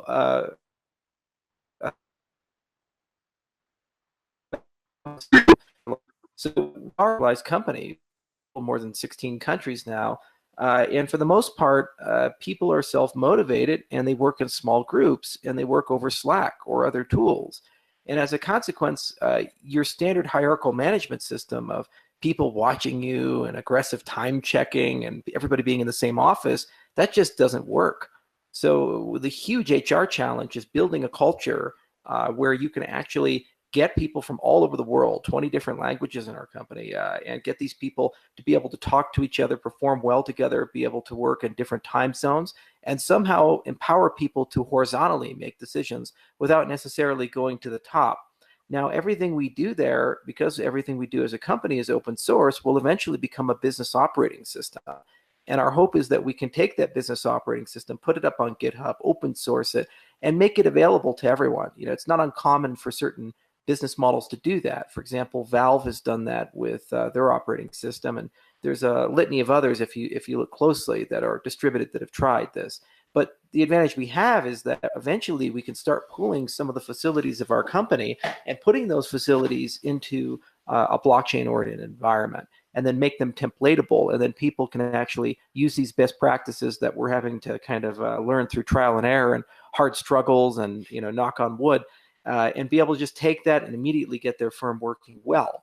You know, one of the huge advantages of being in places like Africa is that there's not a lot of love or lust for legacy business models, especially because a lot of these models have never scaled to large size. There really aren't a lot of companies running around Africa with 500,000 employees or 1 million employees. They're much smaller. And so when they start growing, eventually there will be consolidation. But the question is, will it be a consolidation of 150 decentralized firms that have a meta layer above them that allow them to act as one unit, but keep that resilience of many different models? Or will it be a top-down Microsoft or IBM or Walmart style business that has a CEO and a traditional 20th century operating model? Our belief is that ultimately the former is much better than the latter and much more competitive than the latter. So part of what we do with HR is also figure out how to get these things to work, because you have to ask basic questions like who's doing a good job, who's not doing a good job, when should you promote somebody, when should you give somebody a raise. So it's always nice to go rah decentralization and rah we're going to run things without a leader, but then all of a sudden you have to regress back to somebody being in charge to make these hard calls. So our hope is eventually we can converge to a system where even if you do need somebody, it's done in a much more collaborative and fair way and a much more organic way than artificially just putting leaders into charge and saying, well, this person's running this part of the show, and then you're at the mercy of the competence of your boss. Yeah, it's a big challenge, but it's something that I mean, we're decentralized technology, right? You have to practice what you preach, really, at the end of the day. So our company needs to reflect what our technology and the philosophy behind it even is. And there's companies like Buffer, they've put everything online, like their whole business process. And same with this holacratic model. There are things out there that we can pull from, and yeah, I'm really excited to actually experiment with these models and scale. Talk about scale. In my mind, this is the only way to scale across the globe. And we have to get this right, and we will. And we're lucky enough to have a CEO that allows us to do this, though. I'd argue that most companies wouldn't allow that, because it does take some power and decision-making power away from the CEO, sort of, in a certain sort of way, and it distributes decision-making power kind of to these pods of people. But you need a framework, rules of engagement, in order to be able to operate in that sort of system, in that sort of way. So, and that's what this holacracy thing has really done. They've done a really good job at defining how to do these things. So we'll explore that, and we might not go the complete holacratic way, but we might pull from pieces of that and make our own model, and that would be really cool as well. So yeah, and just about power and authority. It liberates you when you have the ability to delegate and not worry about a lot of the product function and not worry about a lot of the science. Then what it means is you're free to do new things, and you're free to also worry about meta things like the direction and should we be there, and where's the market going to be in 5 to 10 years. As the CEO, your primary job is risk reduction. Make sure that you don't do anything that kills the whole firm. But then beyond that, your job is strategy. You have to understand where to go and why that's going to be valuable. And the decisions you make will either make or break the company. So the more time you have to spend on organizational friction or operational friction or product management,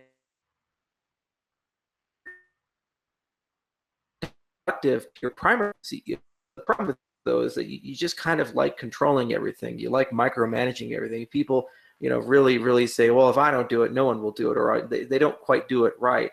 And that's just so counterproductive, and ultimately it doesn't help the firm. And let's say even you are a rock star and you can do all these things, Steve Jobs dies, or people retire. And so what do you do after the founder dies? I mean, it crippled Disney for quite a long time, losing Walt Disney. And it took them a bit to recover from that. So it's super important that you try to push as much of the operational and execution side and a lot of the product function of the organization to the bottom levels and allow that to percolate bottom up. Then I can sit down and do the really fun stuff, which is building great large partnerships and figuring out what markets we ought to be in, what markets we ought to pull out of, trying to understand what the macro parts of the products need to look like. Like, for example, this big push towards offline, off-chain, and trusted hardware. Our industry is really not doing that outside of a few vendors like Rivets, but we are seeing legacy industry getting how powerful this idea is, a la the Samsung S10. So while this is being totally ignored by Ethereum and EOS and Ripple and others, it is definitely being paid attention to by people who have distributions and customer sets in the billions. So, if they get it right, they could wake up and have a wallet that runs with 3 billion users and has connection to all the world's payment systems and good regulatory structures behind it and multi-billion-dollar empires behind it. So, you have to really think about, well, where is this all going in 5 or 10 years? And I can't really do that. And, I also can't stay well informed about our technology if every day I'm worried about the operation. So I'm super glad that we're exploring business models that empower people to worry about these incredibly challenging things so that I can focus on the things that a CEO is supposed to do. That was a great response, Charles. I have a quick follow-up question. It may be slightly unrelated. It's probably addressed to both of you. It's a Reddit question.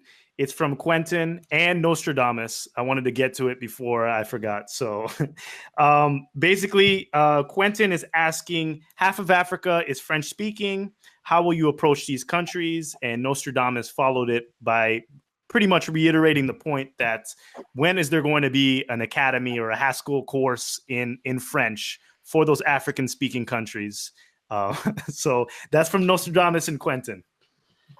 Actually, what's really nice about the French side in the functional programming world is that the French are actually world leaders in the informal methods in functional programming.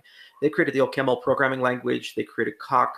INRIA is one of the nerve centers of functional programming research. It's basically a game between the English and the French at this point. And if you're on the Haskell side, you're more on the UK. If you're on the OCaml side, you're more on the French side. And actually at IOHK, some of the product leaders or team leaders in our technical side are French. Matthias Bencourt and also Vincent Hankes are both French. And Matthias is in charge of the Haskell Wallet backend, and Vincent is in charge of the Cardano Rust project. So given that we have tremendous technical competency and there's a great pedagogical competency, it's pretty straightforward for us to eventually extend what we're doing into the French-speaking world, and we probably can have a one-to-one replication of the materials. There is a good question of country priority and where to go and what to do. Cameroon would be an interesting place, but there's certainly a lot to think about there. What we may end up doing is do a cohort of students in Geneva, and after getting that done, take the TAs down to an African country that's French-speaking and educate through that channel. But it's not the highest on the list of priorities, and you do have to understand that there's a lot of other language pairs that are incredibly meaningful to our ecosystem. Chinese, South Korean in South Korea, and Japanese, for example, constitute the majority of our user base at the moment.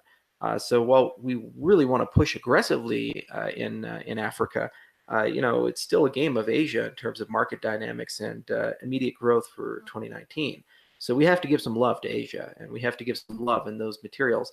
The other thing is the French-speaking countries do tend to have more ability to interface with English than, let's say, South Korea does with interfacing with English, and Japan, certainly Japan does interfacing with English. So given those dynamics, it does make more sense to have an English first strategy, and then also worry about some of the Asian language pairings to make sure that we have good representation and good community management leadership in those jurisdictions. And then to enter into the French-speaking countries, we'd either do something in France or Geneva, most likely, and then, you know,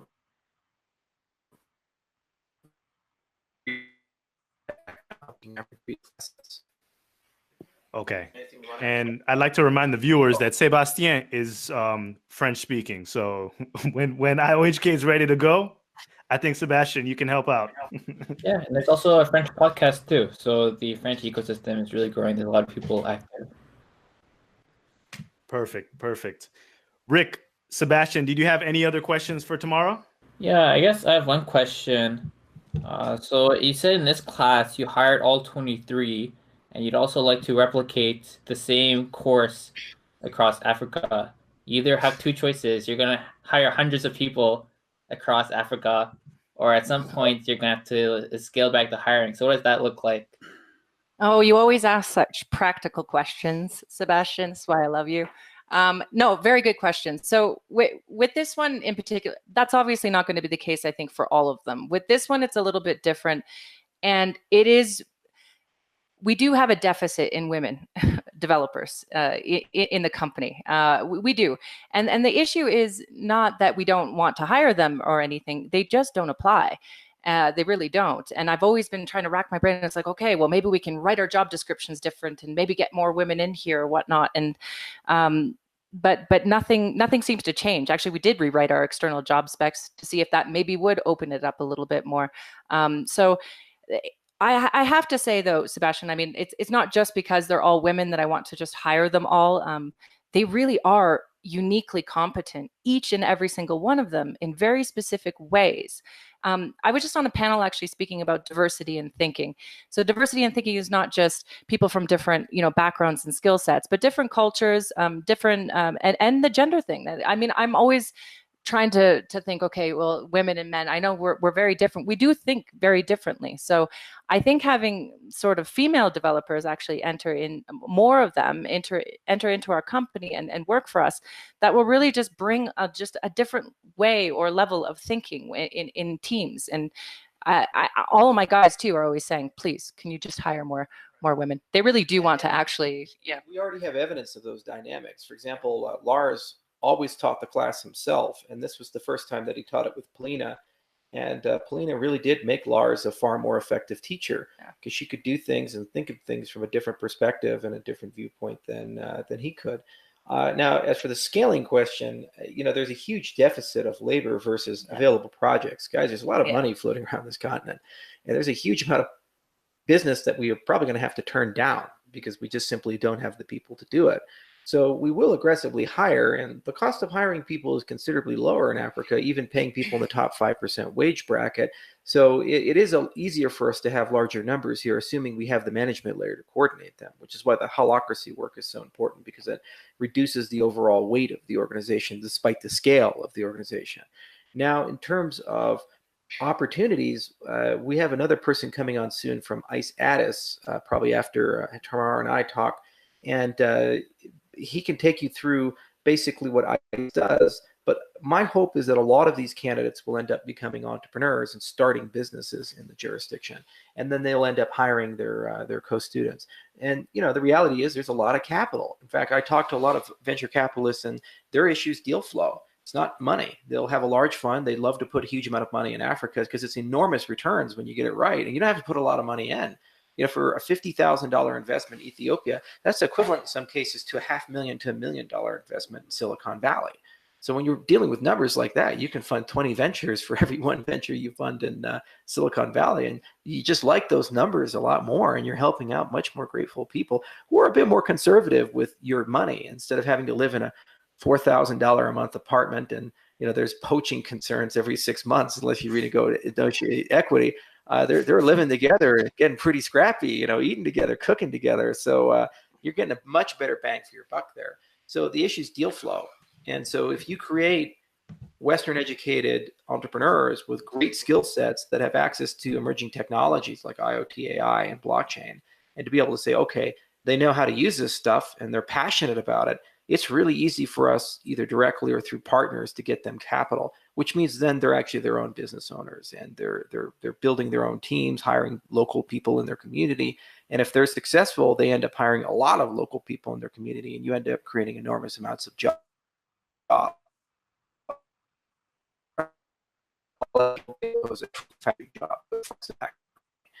So it's a mixture of these things. Fast growth does require us to hire a lot of people. We can afford to hire perhaps a few more people than we would in Europe or America, given the wage differential. But most importantly, adding the entrepreneurial side to this is what ultimately gives the greatest opportunity. And by the way, teaching people Haskell is a great test to seeing if someone can be an entrepreneur. Because at the end of the day, being an entrepreneur is about being able to master exotic, strange things very quickly in stressful situations, and do this without a lot of help.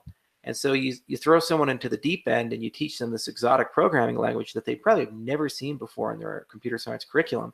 And if they, in 2 or 3 months, can come out on the other side and teach the creator of the language something useful, or help him or develop out a derivative product like Plutus, that tells you that that person probably can learn accounting.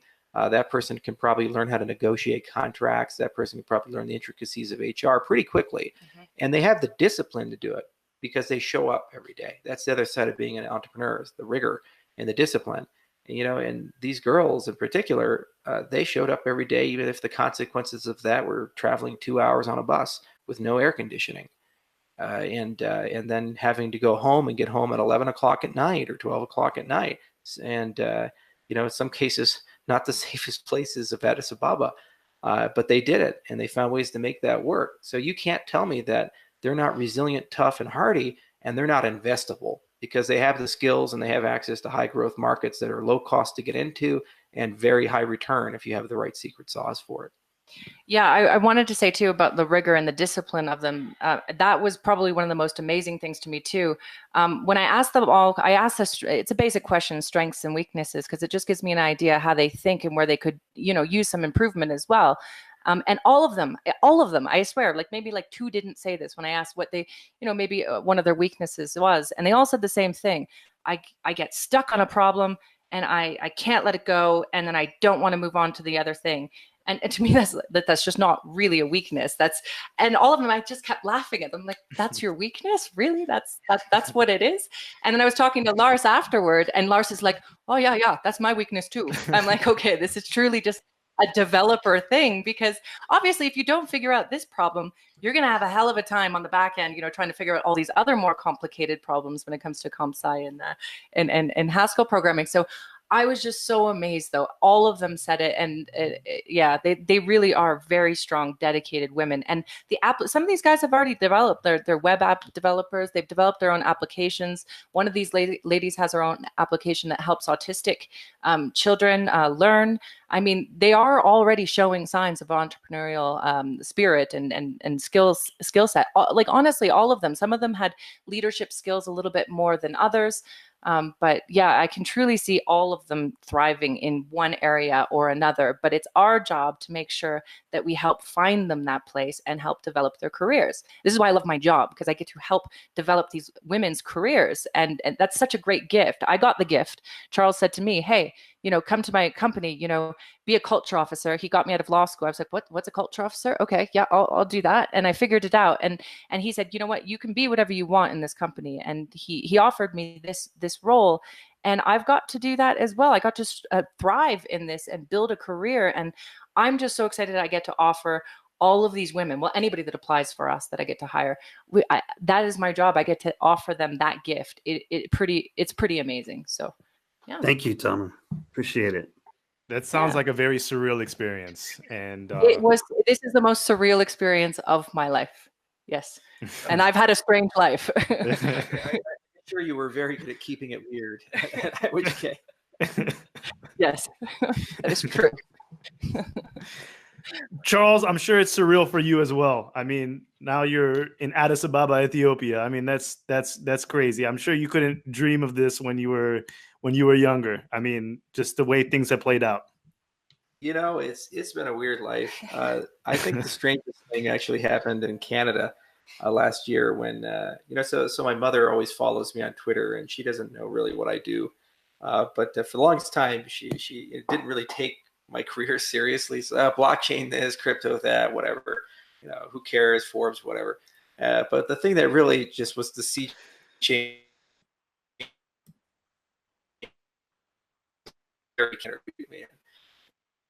that she said, "Oh my God, Larry King interviewed you," and she was telling all of her friends, and now every time she introduces me, she said, "This is my son, Larry King interviewed him." so and of course I tell my friends, "Oh yeah, Larry King interviewed me," and they said, "Didn't he die 5 years ago?" So there's just a bit of an age gap there, but it's a surreal experience. I was in the Arctic Circle just a few weeks ago, and I fell into an ice cave, and then then I was in the base of the world in Australia and Canberra, and now I'm here in Ethiopia, and it's like, what am I doing? Jet lagged, but God, it's fun, and we're just having great experiences, and we're doing amazing things. And what's so cool is that people have the freedom to dream in this company, really crazy dreams. Yeah. Like the Symphony of Blockchain project is probably the greatest example of that, where we just said, what does a blockchain sound like? What does that actually mean, and how do we visualize that? Which is pretty insane, right? And then suddenly now we have this crazy VR experience, which you can just see on your phone. We showed it off in Bristol. We have a 3D blockchain explorer. We've done all this incredibly beautiful artwork in 3GIS. And we have this whole artistic design language for what a three-dimensional blockchain explorer, where you can literally stand on the block and walk to the next block, looks like. And it actually randomly generates different sounds based upon things like transaction volume and input size and other parameters. So you can visually taste, touch, and feel the differences between the Ethereum blockchain and the Bitcoin blockchain and the Cardano blockchain. Now, we didn't intend that at all. It was just a question about a year ago, and we put some incredibly creative people, and we gave them the freedom to go and explore that. So that's the most magical part of this job, is just giving people the freedom to go play and explore, and somehow finding a business model behind it that's sustainable, so we can just keep the party going and keep the progress going. And what it does do is inspire millions of people around the world to think a little differently about how the world ought to work. And then what that does is they say, wow, if we can do business different, what else about our lives can we do differently? What about our tax system? What about our voting system? What about the way our government runs? What about the way our businesses run? What about what it means to be a person? My grandfather on my mom's side, he grew up as a lineman on the cable business, and his whole model was graduate from high school, you might have to fight in the war, and after that, go work for 40 years. Hopefully it's a union job. Same company, they take care of you. That was his model. Now we have a very different model of what it means to live. And some people are even saying this whole trading your time for money thing that we're doing in society may become something of the past in 50 years or 100 years as we move towards mechanization and AI and so forth. So it's really important to have entities around that give people the freedom to go and do crazy things, give people the freedom to fail, and tell them it's okay, even in failure, from the shards and ashes of it, we'll still be able to do something great. It wasn't too long ago that Elon Musk was walking on a beach with his brother, picking up pieces of a blown up Falcon rocket. That's pretty damn depressing, owning a rocket company. And every time you send a rocket up, it explodes. And you're the guy, along with some of your employees, who has to go debris the beach of wreckage. And now they're landing rockets. They're basically running the US space program, and they'll probably take us to Mars. So failure is required for success, and you have to have good environments to let you get there. And they also have to have good environments that inspire you to go in crazy directions that, if they work out, fundamentally change the way everything is done. Yes, Yeah, exactly. so maybe one question to wrap this up. So if somebody listens to this and is inspired, how do they apply to IOHK? Well, we have a careers page on our website, iohk.io/careers, and they can apply directly to one of those open roles. Or if they don't see a role on there and they're like, hey, maybe you should have this position open, they can, of course, email me directly, just hr@iohk.io. Thank you, Tamara. And Charles, that was an excellent spiel you just gave for about the last 10 minutes. You're going to have CEOs out there FOMOing, being like, I got to get to Africa now and follow Charles' advice here. That's great, because it means everybody's the winner, right? It doesn't really, like, Stellar actually has a surprisingly large presence here. They've done some projects like Bex 360 and Quora. And so, somebody's going to win, but it doesn't matter who does, as long as they have the right principles, we all win. Nice. I like that. It doesn't matter who wins. We all win if the right group wins. And so, I don't care if other people come. We've had some copycats come in, and they've made some bold claims. Certain projects said they were going to train 10,000 developers in Ethiopia. We were looking for them. I went to that tree over there, didn't see him. Went to that rock over there, didn't see him. And maybe they'll come here tomorrow. I don't know. But so far, we're the only game in town. Maybe Dan Larimer will show up one day. Who knows? But we'll certainly roll out the red carpet for him. But unless and until that happens, we'll just keep doing what we do. And if other people come, it's a lot of opportunity. And frankly, we probably can achieve a lot more as partners than we can as competitors. So if they're FOMOing and coming on over, all the power to them. It's just going to make us all stronger at the end of the day. Thank you, Charles. Yeah. Thanks, Charles. All right. Okay, so we're going to open the floor up to you guys for closing comments or saying bye to the viewers. And we'll bring in our next guest. Tamara, the floor is yours. Okay.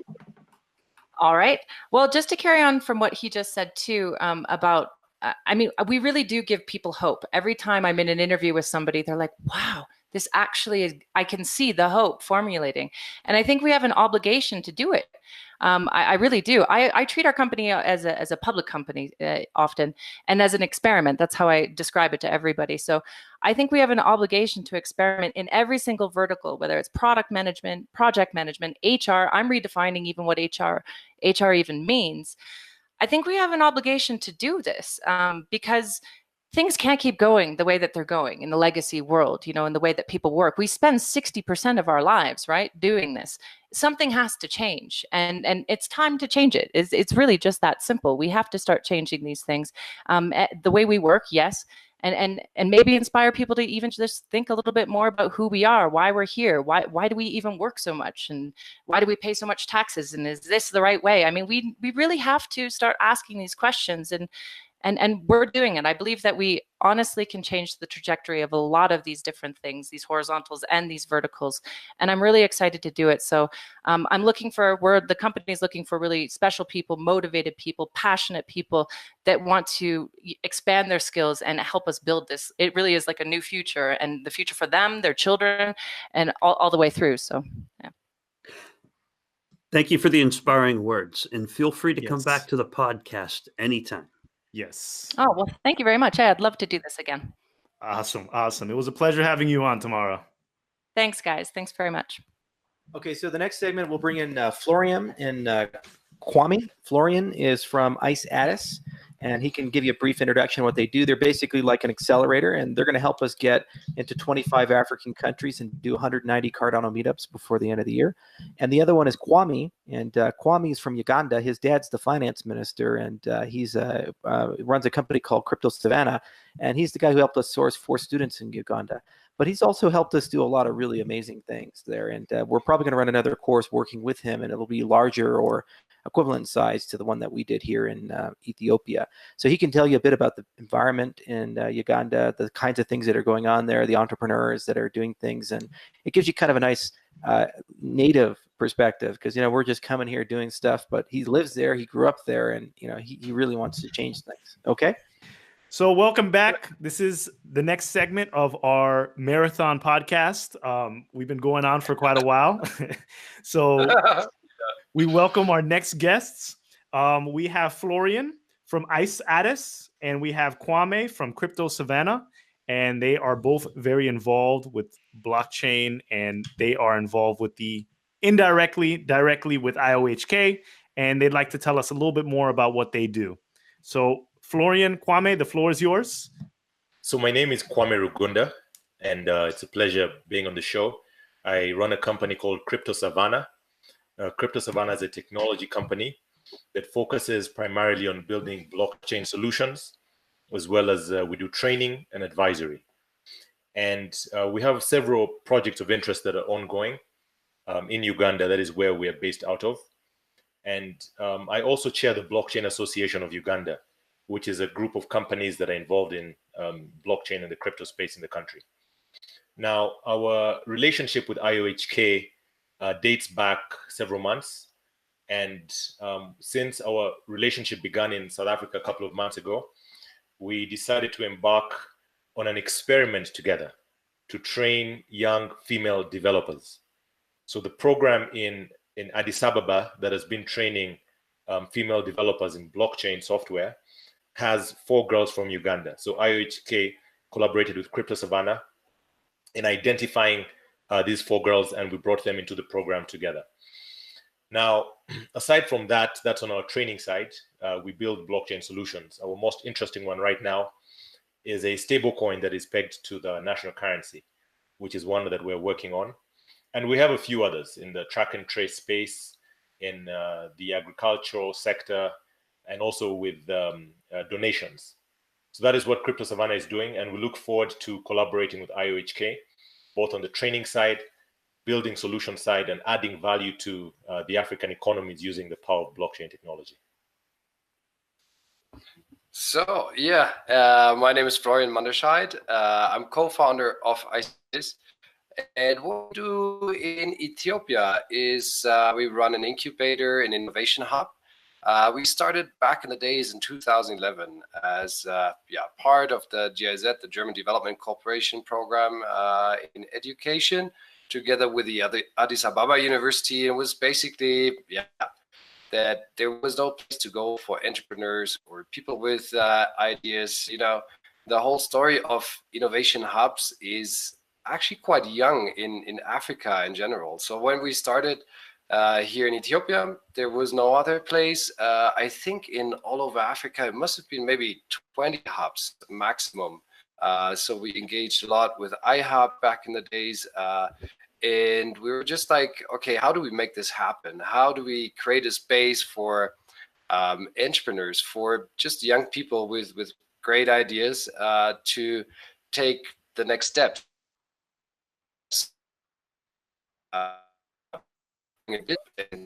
So yeah, I think what we're doing with IOHK now is building on communities, because that was always a super important part of our business, to really try and shape or help support people to build their own communities, starting off from our hub. When you look back, 2011, there was 0.4% internet penetration in Ethiopia, and there was literally no blogging happening about the country. So all the information you could find in the internet was written by diaspora or journalists from outside. And we were like, let's change that. Let's find local people and just start writing the story of Ethiopia themselves. So, from that time, maybe we've seen 10 blogs. Now it's several hundred blogs like that I've written.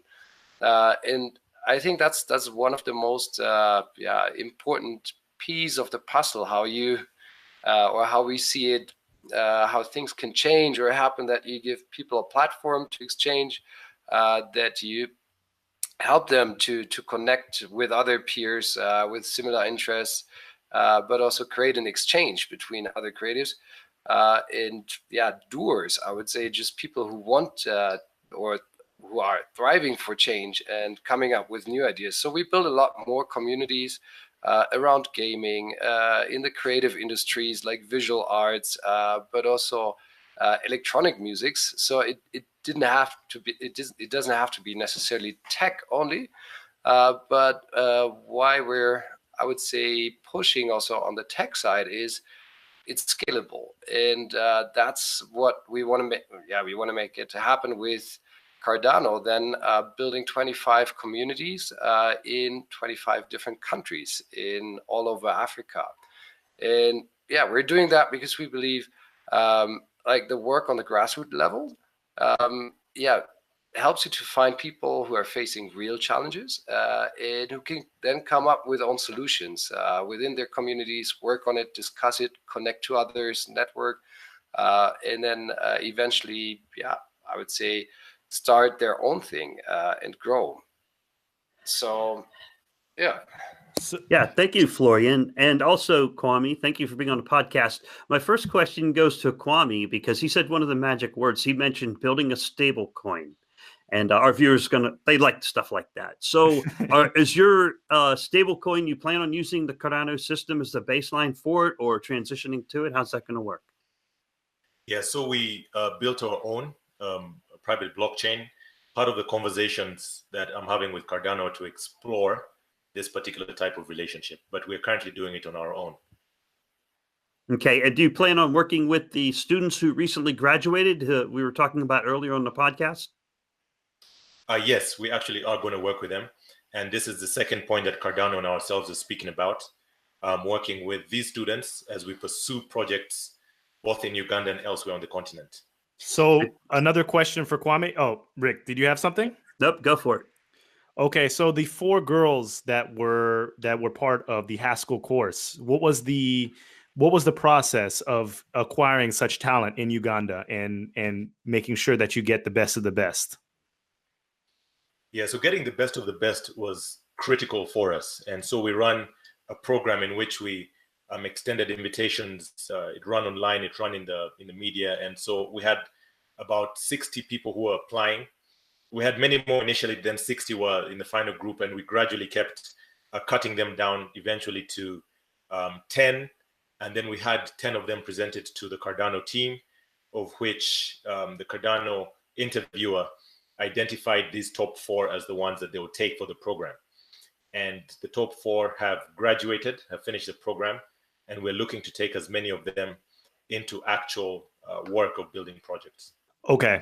And I guess this migrates to Florian. Florian, you're running an incubator, accelerator type program. So what kind of guidelines or criteria are you using for your program to get young entrepreneurs or entrepreneurs in general to apply to your program? Are you working in tandem with IOHK to create some sort of merge program, or is this something specific to your company or to your movement? Now, I work is that our is from the community. So usually I would say 75% from the startups that apply to be part of our program, our incubation program, they're coming from our community. So they've been engaging with us beforehand, like in different workshops or just like networking events. Yeah, and just, I would say, interacting with other peers. And that's how they build their ideas. And that's, I would say, the most important part for us when we're selecting startups, because first of all, we want to see a good team. I think team matters the most when you build a startup, because you're going to stick with these guys for a long while. And then you also need to believe in their skill set, in their commitment. So if you invest in a startup, you don't want them to stop working on it after a year or two if they feel like, yeah, well, maybe it's not going this well and I found a better idea. But then I think what we're looking for is that I work on challenges that really matter to a lot of people and come up with the right solutions. And I think that is also where it connects to Cardano. So when we're looking into I mean, many fields right now, and like, yeah, it could be any kind of financial technologies, property, it could be, I don't know, there are so many examples, but what we see is that right now we're discussing high-level issues. And so we had a couple of startups saying, oh yeah, we want to work on the custom system. And that's where we say, like, okay, look, you got one client, and if they don't buy your idea, it won't work for your startup. You're not getting it through. And there are more valuable ideas in, I would say, rather everyday problems that like a lot of potential customers are facing, or the population in general. And so this is what we want to look into right now, to say, okay, let's build something tangible that you can easily test in a, I would say, a relatively short amount of time, because what you don't want to build is like technology that needs a development of 2 years, and then you realize, okay, actually nobody's buying it. So that's also another criteria we have, the feasibility. So how quick can you go to market, or at least get a market feedback? I have a maybe it might be an unrelated question, but both of you are on the ground. You interact with the people that are living within the country. I mean, in Ethiopia, the population's around 106 million people. What is the general consensus behind blockchain and cryptocurrency for the everyday average person? Are they unaware of it? Do they want to learn more? Is it something that is populating the news sources? Where is cryptocurrency in relation to Africa? And you can expand it if you have more knowledge of other African countries. It doesn't have to be just Ethiopia. Well, yeah, let's start with Ethiopia. I would say almost no awareness right now. So when you look at the statistics, still, I think the internet penetration now is just around 20%. So let's say 20% could know about it, but if you break it down from there, then maybe half of them heard about cryptocurrencies. And still, it's something I would say they don't really understand, or it sounds like gambling to them. And so from that 10% of the population, I would say it's just a fraction who actually understood what blockchain technology really is and what kind of potential it has. So I would say that the community is quite small. It's just here a handful, like several thousand people that are really engaging. But those are the ones we think with these people we can leverage on the outreach and the awareness around blockchain here in Ethiopia. So that's more the statistical answer to that part. But how is it in Uganda? Yeah, I can speak a little bit more about Uganda. And I'll make a couple of points, starting with the fact that the knowledge has been and that they are putting in work that are significantly going to grow the knowledge. But speaking about Uganda, last year we held a major conference on blockchain, the Africa Blockchain Conference, which ended up becoming the largest on the continent last year. And it was able to have a lot of bang, a lot of impact, and lift up the profile of the industry in our nation. It was an event that had the head of state there. And after that event, the largest exchange in the world, Binance, decided to open up a crypto to fiat exchange in Uganda, and the first of its kind in Africa. And that similarly was a second big bang in the blockchain and crypto space in our nation. So the fact that we had this large event that was supported by the leader of the nation, the fact that we had the largest exchange in the world, raised the interest. Now, those are two components. Another component is that, interestingly, there have been a lot of Ponzi schemes. And these Ponzi schemes have both created, they've popularized the word crypto, but they have distorted the understanding. And so we have been going out as the association in the country. I mentioned earlier that it's an organization I lead, to create a correct understanding of what crypto is. So there is some traction that has happened, and the efforts that we're putting in have been in an effort to raise this traction. Finally, I'll touch on this point earlier that you referred to earlier about the stablecoin. One of the things that's very popular in Uganda, Kenya, and a few other countries is this concept of mobile money. Mobile money, or M-Pesa, like it has more popular been known, has had major impact in the context of deepening and understanding of the capacity of technology for financial transactions. In the context of Uganda, until mobile money, we had about 21 banks in the country with about 2 million people using bank accounts in a nation of 40 million people. When mobile telephony came in and then mobile money penetration began to happen, that number grew from about 2 million to about 20 million in a very short period of time. So it was able to significantly deepen financial inclusion simply because people had mobile devices in their hands and a mobile payments platform was built on top of it.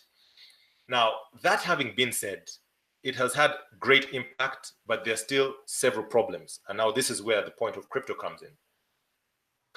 Because mobile money has had impact, it has unfortunately it has had two major problems. One is that you cannot do micropayments with it, meaning I cannot transact $1. I cannot easily transact $2 because the tiered structure makes it a lot more expensive for smaller payments.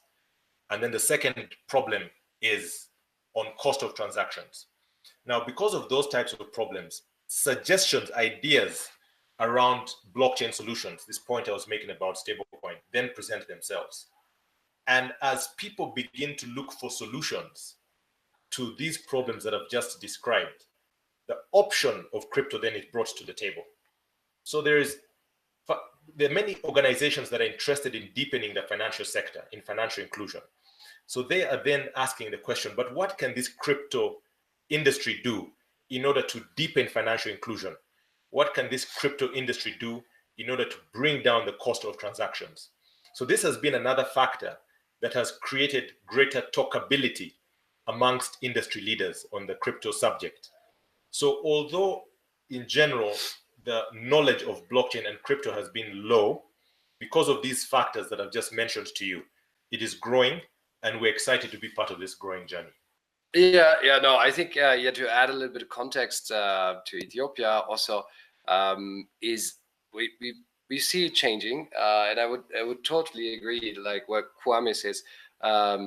We have more and more engagement from government in blockchain here. So number one is our Prime Minister, Dr. Abiy. He's a cryptologist. So he studied it back in the days. So he knows very well about it. But also on I would say in a high level government positions, we see a lot more awareness, and also they've understood the relevance to transform the country. So and this is what is happening. The payments, so more than millions of these wallets or mobile payment systems, which is going to change. Number one, I think this whole fear of financial transactions through internet. But I think they've also understood that it might play a very important role in educational sector, in transparency, like procurement systems. So in all this, because right now where Ethiopia is, or how they deal with paper records, it's like quite back in the last century even, or before sometimes. So and there is a great willingness to change that, and so this is what we hear often from high level representatives saying like, okay, we need to actually leapfrog. So we just go to the next level. We cannot just install like this kind of systems like European countries are using, or the US in our administration. We just go to the next level, and blockchain would be the choice then. Well, it sounds like both of you are pioneers in your fields. And one of the challenges it appears you're facing is you actually have to socialize the blockchain amongst a population that doesn't necessarily have internet access. So you're talking to the government officials. Who else do you have to interface with? Do you have to talk with the mobile phone companies, the universities? Who are the different folks you have to interact with in the process? Like you said, well, because we are breaking ground, because we are pioneers, we are obliged to bring on board the entire ecosystem. So we have to bring these people on board. We have to bring the policymakers on board, because they are the ones who are going to pass laws and put in place regulatory framework for this industry to succeed or to crush. We definitely have to engage the developers, the young entrepreneurs, the academic institutions, industry. And I'll just give you an illustration here. One of the projects that we're doing has to do with, it's a donation project where we're donating BTC, ETH, and BNB, and donating it. There was a landslide. There was a landslide in the eastern part of the country, and we're giving crypto donations to people.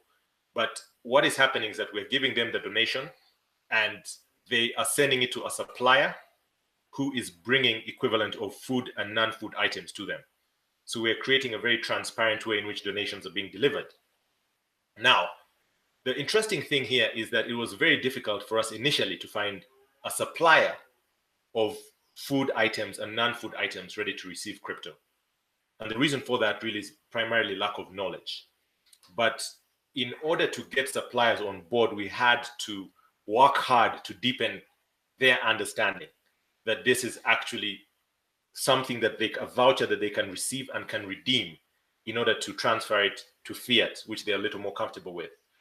And in so doing, by us carrying out this project, we in turn had to engage and inform, educate many suppliers. So now you have more people than when we began the project who are vendors and wholesalers and retailers who are ready to try crypto. Therefore, the work that we are doing by default, because it's trailblazing type of work, you have to bring on board the entire ecosystem.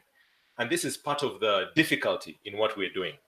But it's also a great opportunity because, I mean, you're making a major contribution once you're able to add value to the larger ecosystem. I did see the donation thing occurring online where people are saying, hey, donate because of things like that landslide. And it's nice to see that you're one of those people who are actually taking that cryptocurrency and turning it into products that the people can actually use. So thanks for that. So Sebastien, did you have a question? Someone else was about to go. Yes. So Kwame mentioned that you have to appeal to the policymakers. How easy is that? How convoluted is that process? Do you have direct access to them already, or is it something that you have to build your relationship book up until you can get access to the right people? Who are the right people? How do you get access to them? Well, no, I think it's quite easy in Ethiopia, I would say. So ministries are actually in fiat. So I think they understand as I would say a huge opportunity to get to the next level in Ethiopia for the economy. So I mean, we leave it a little bit more to IOHK here on the high level talks. But for example, when we had the event yesterday, the award ceremony for the class, like for the haskell training. So also the Minister of Innovation Technology attended the event, which I would say is quite a great recognition of what has been done here. So, and for ICE-ADIS, for example, we participate in different policy forums that are organized by the ministries to really invite people who work on the ground, who have the knowledge, and I would say also the support from a larger community to push for certain, I would say agendas, new solutions, and they're willing to hear it. And then I would say policy often is a longer process. So we also sometimes don't wait. We just go ahead and try new things out. And if it proves to be, I would say, helpful, successful, they're also willing to adapt the framework to it at some point. So you're always working in a gray area. I think you have to be comfortable with it and positive, optimistic, I think. Absolutely. Yeah. I share his view, and I think the point he mentioned earlier about the fact that the Prime Minister in Ethiopia is a cryptographer by training, that's not a bad thing, because it makes the country and the leadership, if the leadership has that type of understanding, the system is more ready to explore it.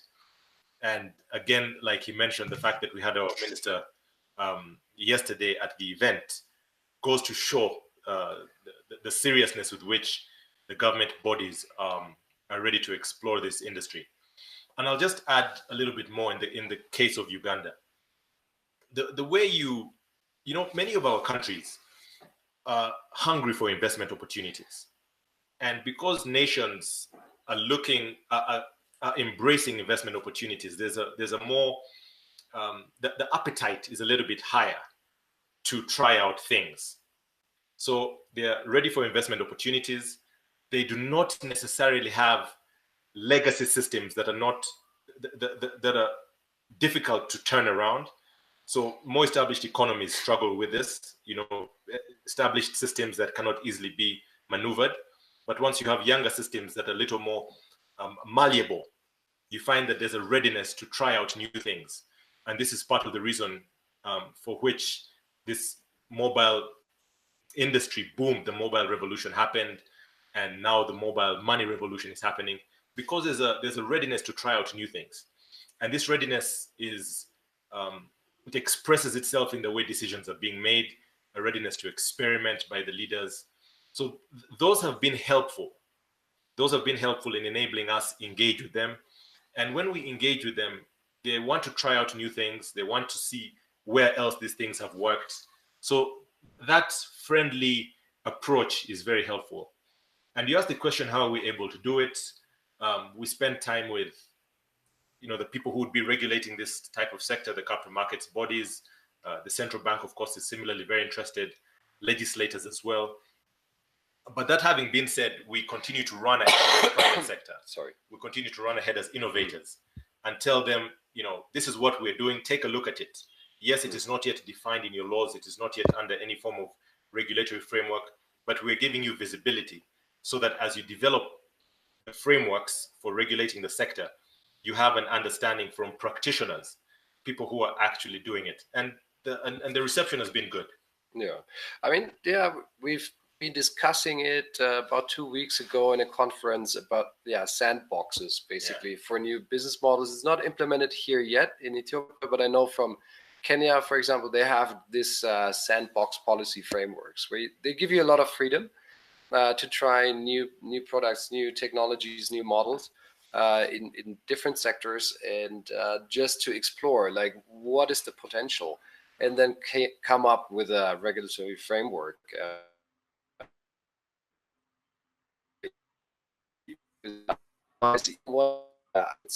Block something that could be super successful and really transform the country at the end of the day. So like Kwame said, there is this idea of, okay, there's a younger system that is more willing to change. I admire your work. I'm simply awestruck. This is one of the most amazing podcasts I've ever had. I'm really glad you guys are on. You're really inspired. You're inspiring me. You really are. Rick, I wish I had your motivation. It's amazing. That's all I can say. Yeah. Rick, I'm inspired as well. This is incredible. This is incredible. Incredible. I don't have any questions. I'm just like, oh my God, you guys are amazing. But when I look at your background, I see something, the Cardano effect, and I see an explosive picture there. Yeah. I think that is the energy that we're feeding as well. Yeah. Nice. Yeah. What do you guys need the most for each of your businesses? What would fuel the fire? Do you need more people, more resources, more money, outside influence? What would really help the most? Well, no, I think really continuing more this talks and awareness creation, also on government level, but I think among the hubs in Africa in general. So, I mean, we're one of 300. We know many of them, and we're all working like in our own fields and sectors. So, and then like where we're talking about incubation here and how we do incubation, it might be totally different, just 500 meters down the road from our hub in another one. And we're, I would say right now, confusing a lot of people. And I think what I want to see is like how we can transform this, how we can really work all together.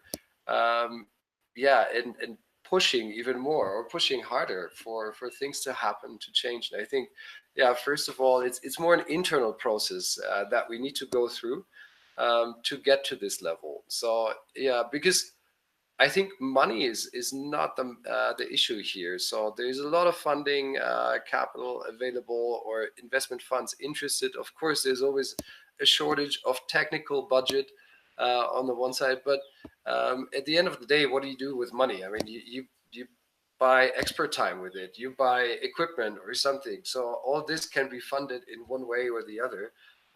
But it's really that we all speak together in one language. I think that's probably the first step, or what's needed most right now for us. Yeah, just to supplement, I agree with him, and to supplement, there are challenges that entrepreneurs face. You bootstrap all the way, and so the wiggle room that more resources enables becomes is disabled. So therefore, things like resources that can go towards ensuring that you have the right technology in place, that you can test the robustness and the rigidity of your systems before you put them out into the market. Those types of things go a long way. And I think this is where the relationships come in with others. I know the amount of work that Cardano puts in to ensure the stability of its systems. And that is a factor of resources, because you can be able to hire that type of technical capacity. So those are some of the challenges that we are facing. But it's really the story of growth and entrepreneurship. And these are the things that you go through as you're progressing in the journey. Awesome. Thank you for that. And I've got one more kind of an off the wall question. The average person in Africa, do they have a cell phone, or at least in the countries that you're in, do they have a cell phone that has internet connectivity? So the average person in Uganda has a phone like this, your basic 2G USSD phone, and it does not have internet connectivity. But that having been said, internet penetration has been growing very significantly. And the reason it has been because of, there's all sorts of reasons. What we now see as Uber in the Western world has had its local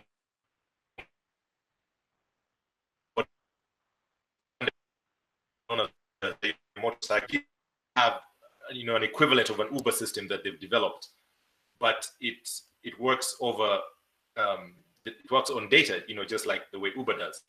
So this has forced deep penetration of internet penetration. It has deepened internet penetration amongst a class that is below the middle class, and therefore you have many more people using internet. And for various other applications that are now on, something like sports betting, that sports is like a religion in many parts of the world, football in particular. And things like sports betting have caused many people to begin using the internet, because the only way you can tell the scores of a small league somewhere in the country, somewhere in the world, is through an internet search. So internet penetration has significantly deepened. And because of that deepening, many of these other applications that we are speaking about are going to grow. So although many people have these, there's increased growth of handsets that can enable for data. That's at least from the Uganda perspective. Yeah, no, I think also in Ethiopia it's the same. It's like, like I said, 2011, 0.4 internet penetration, and now around 20%, which is still way behind other African countries. But I would say the biggest challenge is that people who are connected to the internet still think, or the majority thinks, like that the internet is Facebook. So I think that I heard some crazy stats. I'm still trying to follow up and find out, but it was that 90% of the internet traffic in Ethiopia is created through Facebook, actually. So, which is, I would say, okay, well, that's a bit sad. Yeah, it's not very useful. There's so much more useful stuff outside. So there's a lot of potential. So, but I think that's the first step into it, because I think the value proposition is there. You want to connect with people that are not just around you, and I think that's the first thing people want to do when it comes to any form of communication, right? Tools. So, but no, we see now also it's picking up. Like the mobile payment is picking up here. So because still there are people in the rural areas, they're walking 20 kilometers to a bank. So just to make a transaction. And so right now, that's a market. These people really want to use smartphones, or at least feature phones. So it's coming.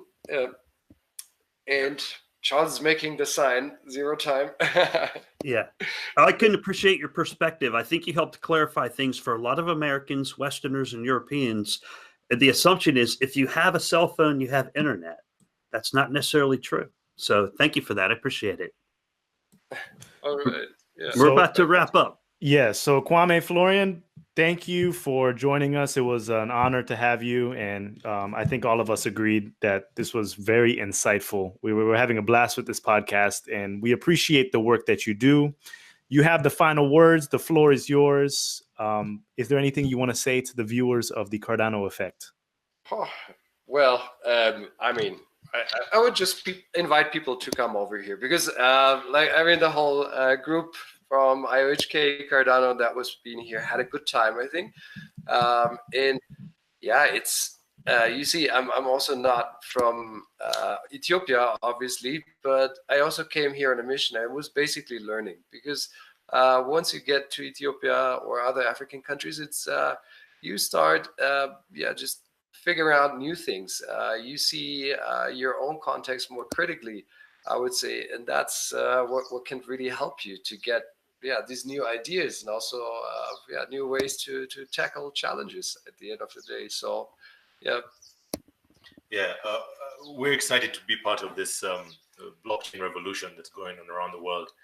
And just to pick up on what Florian was saying, I extend the invitation as well. You know, they say traveling is the antidote to ignorance. And so it's a great thing to be able to travel and see other parts of the world. I think that the fact that there's a team that is here in Ethiopia right now, the fact that there's growth prospects, the whole world is taking interest in Africa. So the growth prospects on the continent are great.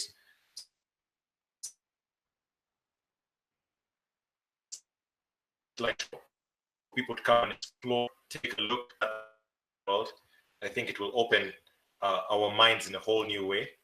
And we look forward to holding hands and collaborating with Cardano and everyone else who's part of this revolution. All right. Thank you, Kwame. Thank you, Florian. I appreciate you being on the podcast. Thank you, guys. Thank you. Thanks for having us. Hey, everyone. I just wanted to do a quick conclusion video to the Cardano Effect podcast, episode 24. I realized we didn't shoot a proper conclusion. Everyone left, so I just thought I'd shoot it. Thank you, John. Thank you, Charles. Thank you, Tamara. Thank you, Lars. Thank you, Polina. Thank you, Kwame. Thank you, Florian. Thank you, everyone who showed up on the podcast today. It really was great. And I know there's some lag issues and some latency issues within the podcast, but if you can get over that, the message of the podcast was great. There are a lot of hidden nuggets within this podcast, and if you made it this far, I'm glad. Thank you for all the support.